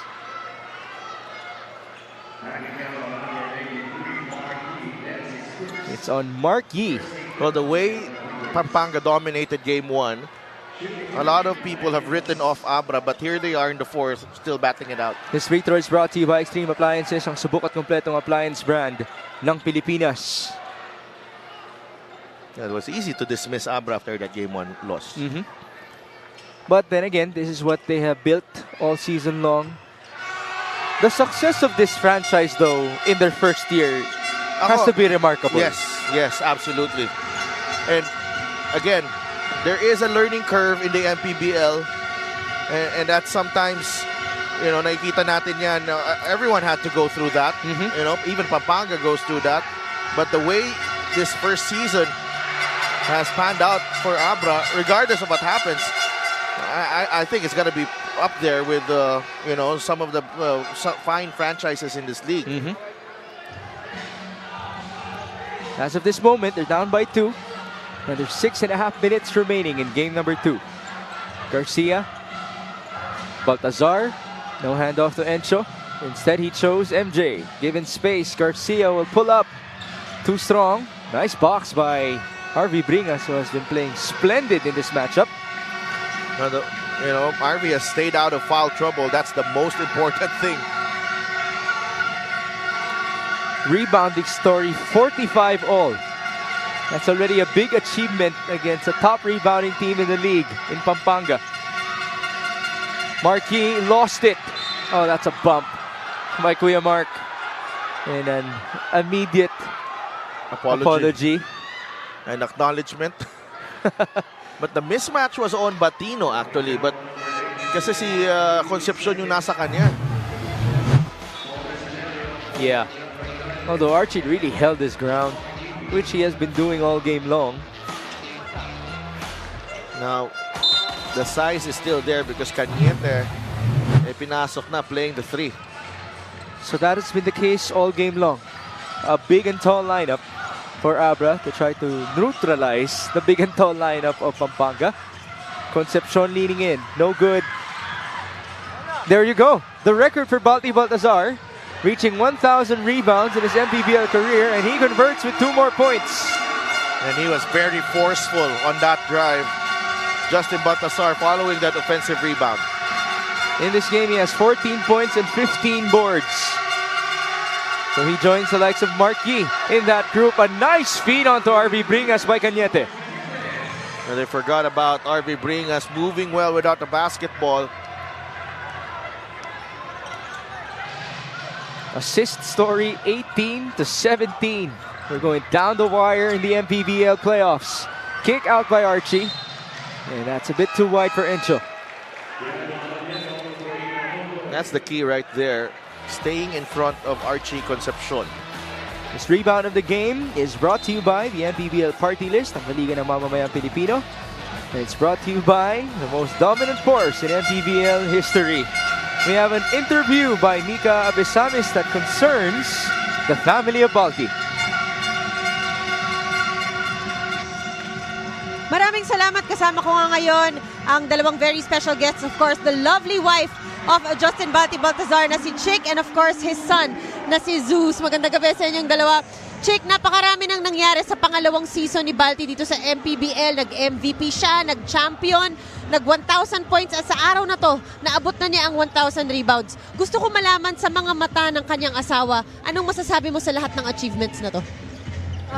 Sobrang proud ako sa kanya kasi alam ko sobrang busy niya sa training lagi, araw-araw, lagi siya pagod, pero hindi pa rin siya nawawala ng time sa amin. At nakwento mo nga sa akin kanina, medyo tinuturuan na rin niya si Zeus mag-basketball. Oo, lagi niyang tinuturoan pag wala siyang training. Tinuturoan niya mag-dribble or mag-shoot, gano'n. So we have a future Balti pala dito kay Zeus. Check, alam kong maraming supporters si Balti at syempre sa pamilya niyo sa Pampanga. Anong gusto mo sabihin sa kanila? Binabati ko nga pala yung mama ko, si Mami Jean, si Papa Ed, sa asawa ko, si Justin Baltazar. Sobrang proud ako sa'yo. Tsaka family Serrano, family Baltazar, yan lang.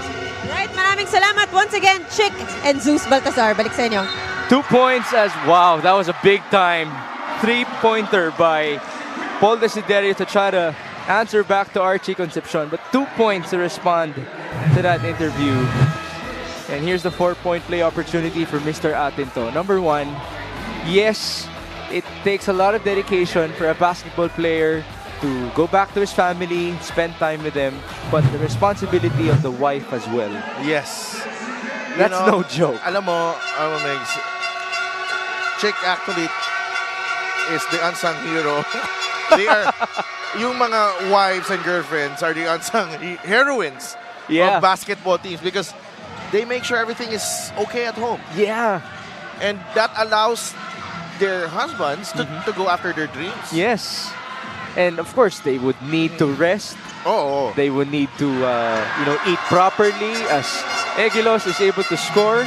And I can't believe we're talking about that with 3 minutes left in this ball game, and it's just a 2-point game. It's because Balti is just that special.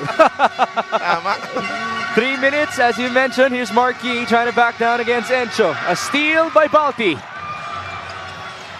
He gives it up to Archie. Concepcion, tough pass going to MJ. They try to extend their lead. Serrano is challenged. And here's the counter. Paul Desiderio, bounce pass. Caballero, right to left. Sorry, miss. Wow, Keanu Caballero bungles the layup, but that was a terrific challenge up top galing kay MJ Garcia. 62-60. It's usually Encho and Balti time. Off of that two-man game. They gave it up to Archie. A three-pointer. No good. Nice box by Bringas. He's been at it all game long. Looking like how he was in Season 4 as an All-Star. They have to cross. Batino on the move. Batino! No foul, no basket. Oh, there's a late whistle. And it's on Encho Serrano. Well, Abra let off the hook that time. I don't think they played that press break pretty well, particularly with Batino's finish right here. Medyo pilit. But the left arm of Serrano there just pushing Bringas. Yun ang hindi nila nakita siguro because may angulo dito sa atin eh. But there's a challenge nonetheless. This is the first challenge for Pampanga in this game. Oh boy, what a battle. But, okay, we like what Abra has done in this ball game.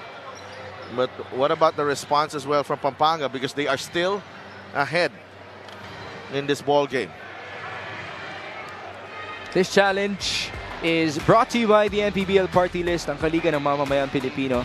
One that might actually change the outcome of the game. We'll be back.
Upon review, the challenge was unsuccessful. Call on the floor stays. Foul on number 18, Enjo Serrano. That's his first foul.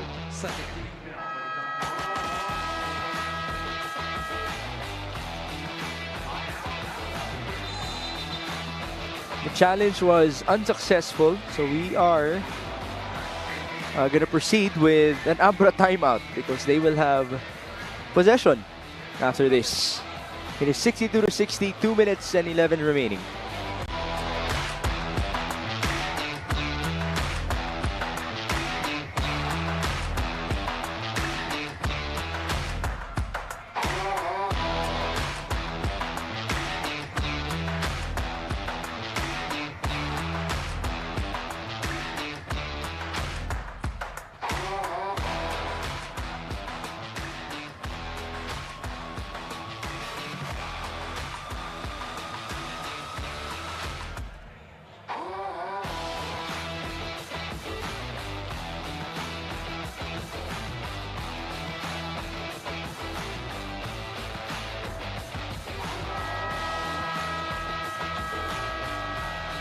Presenting our Suzuki, muscular and sporty fans of the game, just like the Avenus. Do more and achieve more with the muscular and sporty scooter from Suzuki.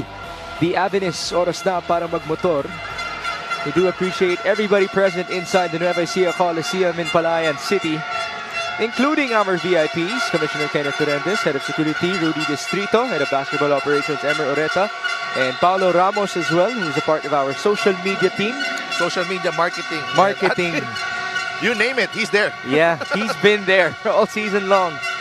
62-60. It's Paul Desiderio working with Ryan Batino, the two best players of Abra in this game. Bounce pass. Bringa short. These last 2 minutes are brought to you by GameX. GameX Sports, the official online basketball any partner of the MPBL. Basta ending GameX. That was a good look from Harvey Bringas. Here's Encho. At the left, risky pass recovery for MJ. The leaner is short. What a battle for the rebound. Garcia is still on the ground, being helped up by Caballero. 8 on the shot clock. Serrano, same matchup. Step back. He's blocked by Mark Yee. One guy up ahead for Abra. Recovery for Pampanga. 24 seconds called on them. Look at 3 players of Abra ganging up on Jmo Igilos. And if you're questioning if they're, yung determination nila to force a game 3, I think that was the play right there. Tatlong tao. Yes. They're down by 2 with 83 seconds to go. They're trying to force a game number 3 back in Pampanga. That will happen on Tuesday, right? Yes. Now, what a game that is going to be. But the Lanterns want a different outcome. They want to end the series already. It's a steal for Balti. They have numbers. Baltazar to MJ. Garcia will score. Big basket para kay MJ Garcia. Coming off a turnover.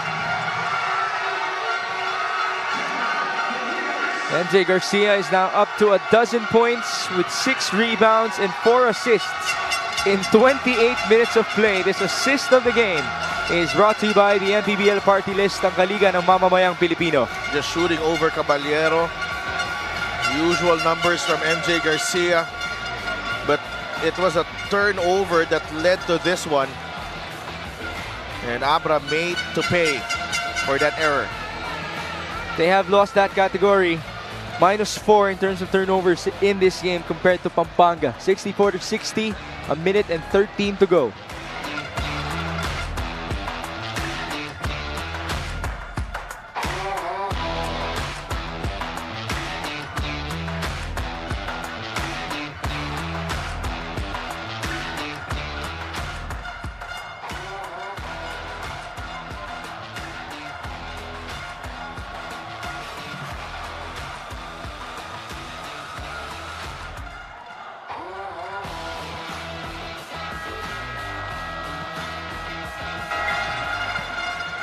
Governor Coach Dennis Delta Pineda, as Mika mentioned, is wearing their championship cap last year as they try to neutralize the Abra Weavers once more. Speaking of being neutralized, Ino Comboy hasn't scored that much in this game, but Archie Concepcion has definitely come alive. Yeah, Archie Concepcion providing the scoring punch para dito sa Pampanga Giant Lanterns. You know, got off to a better start compared to Game 1. And he's hit some timely baskets para dito sa Pampanga Giant Lanterns. This is very interesting. Abra will now go smaller with Sherwin Concepcion checking in for RV Bringas. Well, another outside threat, Sherwin Concepcion, but he has yet to make a 3 in this ballgame. There's no natural point guard on the floor for the Weavers. It's Ino Comboy doing the honors. Comboy in trouble. They go to Sherwin. A big-time 3. Yes, sir! What a shot para kay Sherwin Concepcion. Cold-blooded. That is nerves of steel right there para kay Sherwin Concepcion. And that's why he was inserted in the game.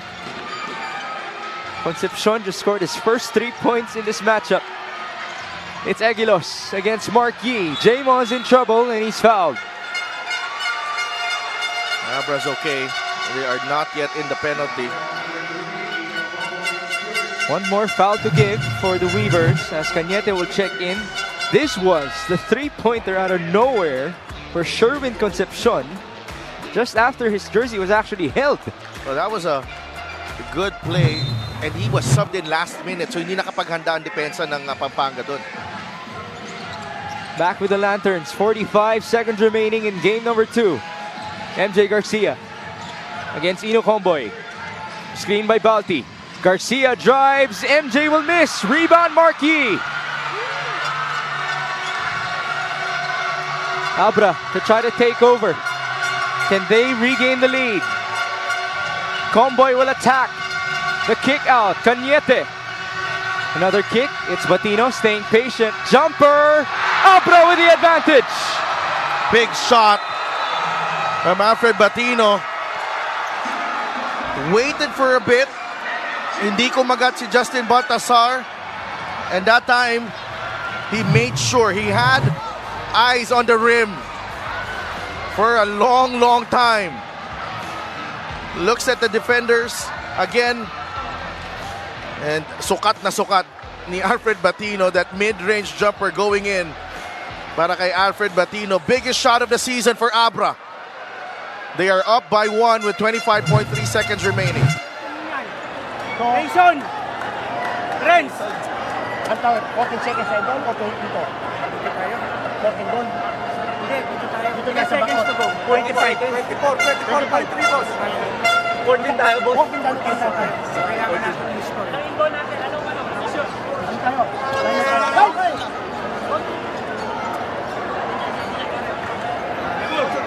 Okay. Okay.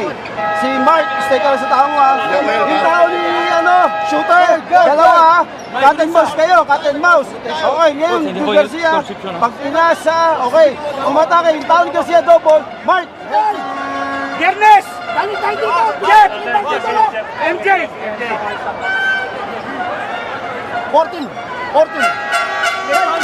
Tayo ha. Kaya ako convert siya, punta by pass break. May pass break kayo. Tapos kanino? Ball screen ha! Ball screen kayo! If you're Pampanga, this is when you would put all of your cards on the table. It's Balti Baltazar who will work with Archie Concepcion, Jamo Egilos, Jeff Viernes, and one more. Kurt Rayson has been reinserted. A sideline inbound, down by 1 with 25 seconds to go. First of all, it was a bold move from Coach Go of Delta to inbound dito sa kanilang court and losing 11 seconds. Here's Balti handing it off to Rayson, defended by Cañete. Rayson crosses, he attacks, and he's blocked by Mike Cañete. And this is the versatility of Abra's forwards come into play. You know, Mike Cañete, this was supposed to be a mismatch in terms of speed, but he is such a capable defender. Medyo hinayaan niya si Kurt Rayson to get the step, and binantayan niya sa taas. It is going to be a baseline inbound for the Pampanga Giant Lanterns, who will have 7 seconds remaining on their shot clock. Balti taking it out. Pampanga to try to advance to the second round. Baltazar goes to Archie. 5 on the shot clock. Concepcion, the layup. No foul, no basket. And the ball went out of bounds with 3 on the shot clock for the Lanterns. Grabe, yung physicality. Plenty of contact up top. Even Archie thought the same thing. I thought there was a foul there. A good hard drive to the basket, but ang maganda lang dito for Abra, the reason why I think they didn't get wala nakuha call yung Pampanga was that nakataas yung kamay nila lahat. Yeah, they were vertical, all of them, in depensa. Well, that's one of our defensive players of the year in the last couple of years in the MPBL, and Mark, he's actually won it twice. Now we listen into this huddle by Coach Raiko Toroman. No 3 seconds, 3 seconds, 3 seconds. Jeff is here. Okay. Jeff. Who's in Bogos? Who's in Bogos? Doesn't matter. Just 3 seconds, sir. Archie, Kurt, Archie, Rayson. Rayson. Hey, Archie. Rayson is here. 3 seconds, Kurt. Please screen to Balti. Balti is going to receive the ball. Okay, Albert and screen. Yes, okay. After that, Jeff. Yes. You make a screen for Jamo. Okay, Jamo and Balti. Okay, the same side. Balti, you make a screen for him. For 3 seconds, Jeff. sir. Guys, we have fouls to hit. And then go for the in the middle. That's international caliber experience. Drawing up the play for the Pampanga Giant Lanterns with 3 seconds remaining on their shot clock. 65-64. Same baseline inbound, but this time it's Kurt Rayson to trigger in. Watch out for Jeff Vernes here. Rayson, oh, man down. No call, Rayson will get it back. Tough shot, oh, he was fouled. And there's no more challenge. Wala nang challenge. Wow. Initially, it's ruled as 3 free throws. Let's see the replay.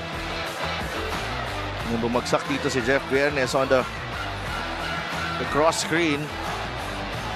And smart handoff. That's a 2. It's clearly a foul. Pero ano lang yun.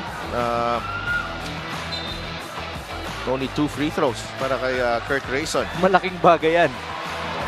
And Kurt Rayson is the #1 free throw shooter of the Pampanga Giant Lanterns at 84% all season long. Pressure pack foul shots here para kay Kurt Rayson. Although these will be his first free throws tonight. He needs 2 to make in order to regain the lead. 1 to give us a deadlock. Abra on the other end has to be wary. They have 1 timeout remaining, 0 for the Giant Lanterns. Here's Rayson for the tie. The first one is no good.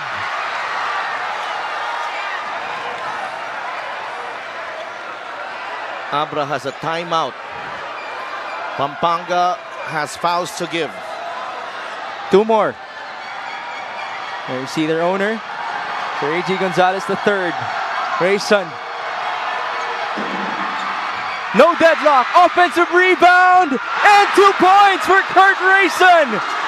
What a turn of events. Basic rule on the second foul shot. Box out the shooter. And a lapse in concentration here. They were too worried about Justin Baltazar. They forgot about Kurt Rayson. And how about that way for retribution after missing 2 free throws for Kurt Rayson? You cannot. I can't believe it. How open Kurt Rayson was. But if you have Justin Baltazar on your team, yun ang mangyayari. Batch ko pagbigay, may kanto kay Paul. Okay. Okay? Kapag wala, balikan mo pa. Okay, coach. Okay, ngayon, wala si Paul, makaibatch yung bola, Mark, Jun, ang ito rito, Sherwin, driver mo na rito. Una, hanapin mo to. Okay? Eh, tiwala Okay, fake lang to, pangalawa open yan. Pangalawa yan. Oo. Pag pangalawa open, Jun, dito ka na.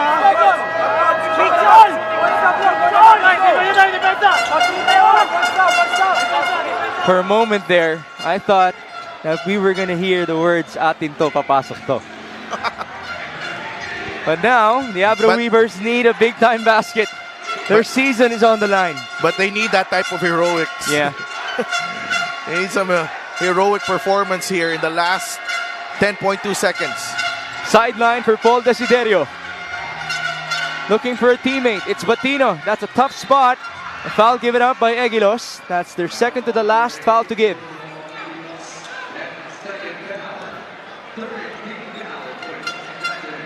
Expect one more.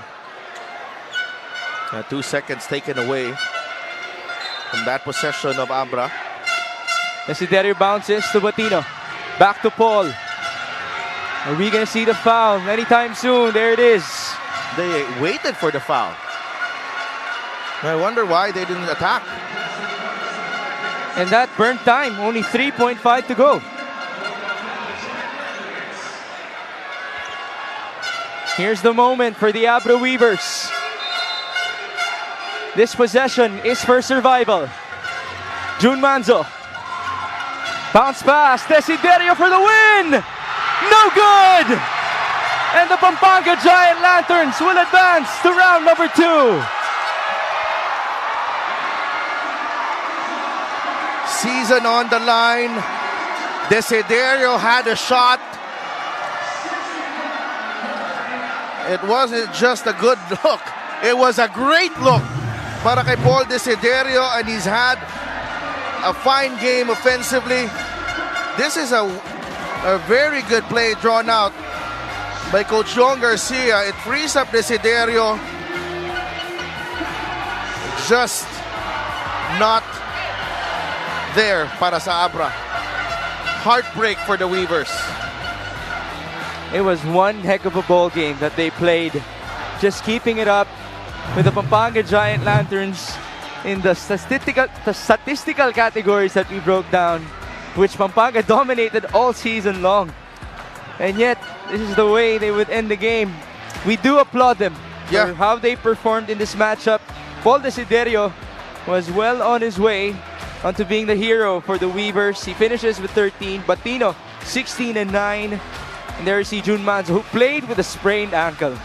Well, you know, it's the end of the Abra Weaver season, but you gotta admire the way they pushed and they scrapped their way and forcing it, you know, it to going down the wire.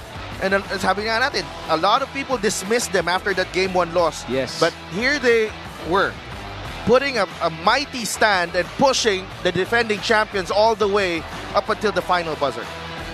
Our best player of the game, brought to you by Daily Fantasy. Dito sa Daily Fantasy, hawak ko ang laro, is the guy who achieved the feat of 1,000 rebounds in his MPBL career in Justin Balti Baltazar. 16 and 17 are his numbers for game number 2. And yes, it was Kurt Rayson who hit that game-winning 2-pointer. But because of Balti's presence, it allowed Rayson to be open. Yeah, and a moment of a lapse of concentration, but nonetheless, the Pampanga Giant Lanterns responding the way champions do. This final score is brought to you by GameX. GameX Sports, the official online basketball lending partner of the MPBL. Basta ending. GameX, let's go to Mika Abisamis. Maraming salamat. Kasama ko ngayon ang Daily Fantasy Best Player of this game. Walang iba kung hindi si Justin Balti Baltazar. Balti, as usual, naasahan ka palagi sa eliminations, mas lalo na dito sa playoffs. Another double-double performance. Nakuha mo yung 1,000 rebounds mo. Pero Balti, gusto ko lang bigyan ng credit yung Abra Weavers. Napakaganda ng challenge na binigay nila sa inyo ngayong gabi. Naging very patient sila. Anong masasabi mo sa larong ito? Lalo yung putback ni Kurt nung dulo. Yun na, grabe yung mga depensa sa amin ng Abra, and then maganda yung preparation nila sa amin. So yun, ginawa namin na bumawi lang kami, and then yun, hindi kami bumigay yun. Para sa mga Kapampangan, yun, para sa inyo po lahat itong panalo. Balti, na pag-usapan ko kanina yung 1,000 rebounds mo. Alam mo na ba yon? Inaasahan mo na ba siya nung fourth quarter? Kasi sunod-sunod na yung rebounds mo nun eh. Ayun na, sinabi sa akin bago pa lang ng game, sinabi na sa akin na kulang na lang ako ng 15 rebounds. So yun, hindi ko muna inisip yun. Ang kailangan talaga manalo itong araw na to. So yun, pinagpaguran talaga namin, and then yun, thank you Lord sa panalo. At speaking of panalo, mag-aantay kayo ngayon sa series ng Nueva Ecija at Pasay. Ano pa bang skill, Balti, ang gusto mo pang ma-enhance? At ano pa ba ang papracticein mo? Meron pa ba para sa mga susunod na rounds? Siguro magre-ready lang kami kung sino makakalaban namin. Pahinga. And then, yun. Yan ang pinakamaganda. Meron ka ba mga gustong batiin at pasalamatan, Balti? Unang-una, nagpapasalamat ako kay Lord. Nagpapasalamat ako kay Lord sa panalo binigay niya, and then sa mga Kapampangan na pumunta pa rito para suportahan kami. Maraming salamat sa inyo. And then yung mga taga-Apali, taga-Mabalacat, and then sa lahat kay Congressman Don Gonzales. Yun. Right, maraming salamat. Our Daily Fantasy Best Player of this game, who is our MVP, Balti Baltazar sa Daily Fantasy. Hawak mo ang laro, Migs and Sadelf. Thank you, Mika. Congratulations to Balti Baltazar, to Zeus, and to the rest of his family. Boy, what a performance. And the Giant Lanterns will move on to round number 2, waiting the victors between the Pasay Voyagers and the Nueva Ecija Rice Vanguards.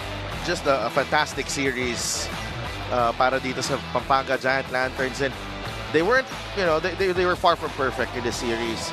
They did have some rough stretches, but when you respond the way they did in the series, every time they got punched in the mouth by Abra, not literally, but the way Abra responded time and again, hindi rin ito nagpatalo ng dali-dali.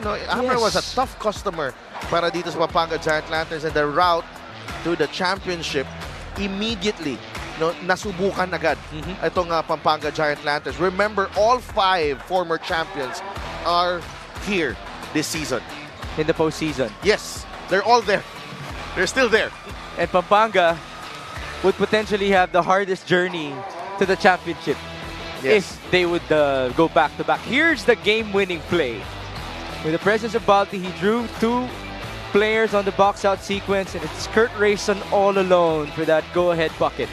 No, ibang klase yung nangyari doon. Such a unique way to finish the game. And usually, coaches would tell you, abangan mo yung shooter kasi yun yung pinaka-dangerous eh. Kasi alam niya kung saan babagsak ang bola. But nonetheless, Pampanga moves on, and Abra is eliminated from the 2024 MPBL playoffs. Which means, if the Pasay Voyagers win tonight, game number 3 will happen here in Palayan City next Tuesday for Nueva Ecija and Pasay. But for Pampanga, they will have to scout, they will have to wait, and celebrate as well, accordingly, with their big-time victories. For the Abra Weavers, they exited with a bang. You talked about depth. They actually outscored the bench of Pampanga 32-16 in this game. Well, alam mo, itong Abra, you gotta watch out for them. If magbalik nila next season with more time together, better continuity, better chemistry, I think they're going to continue to be a force dito sa MPBL. Now we are ready to turn you over to our press conference. O yung electric pan.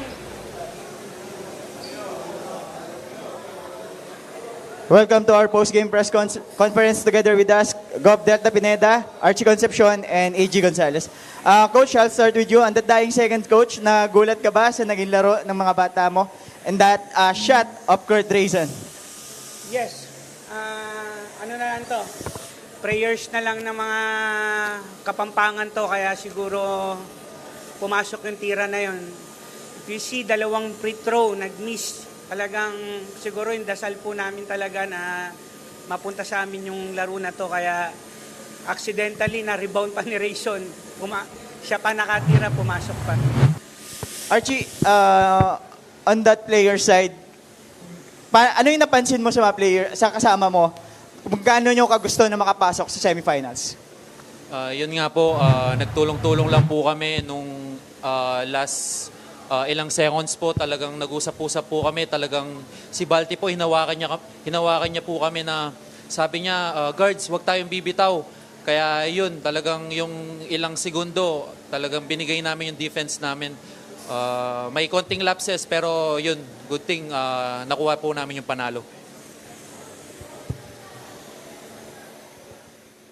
Coach, nagulat ka ba sa naging laro ng Abra? Kasi dumikit sila on the first to fourth quarter. Ibang-iba sa naging complexion ng laro ng Abra on that first game. Yes, in-expect naman namin na magka-comeback sila talaga. Hindi naman porke tinalo namin ng malaking lead ng first game, ganun pa rin na makikita natin on the second game. Siyempre, they will adjust.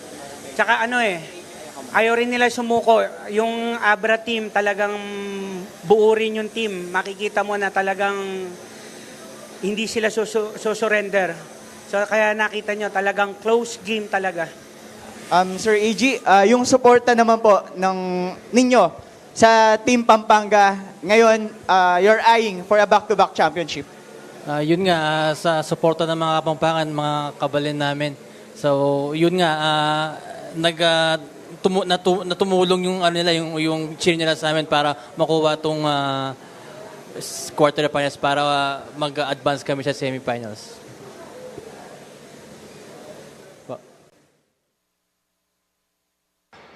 The Pampanga Giant Lanterns remain undefeated in the postseason. That's in the Baltazar era. What a series win versus the Abra Weavers. And again, they will have to wait for the victors between the Pasay Voyagers and the Nueva Ecija Rice Vanguards. Game number 2 will happen right up next here in Palayan City. Let's see if Pasay can extend the series onto a Game 3 on Tuesday here in Nueva Ecija. But for the Nueva Ecijanos, they would want to set up a date with the Pampanga Giant Lanterns in round number 2. From Mika Besamis and Del Tupas, my name is Mix Gomez at magbabalik pa po ang Mahardika Pilipinas Basketball League, ang liga ng bawat Pilipino.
Sumasaya kapag may labay nagkakaisa. Luzon, Visayas, Mindanao, basketball na. Ang bawat labay pinaghahandaan, kaya yumayanig ang bakbakan. Todo suporta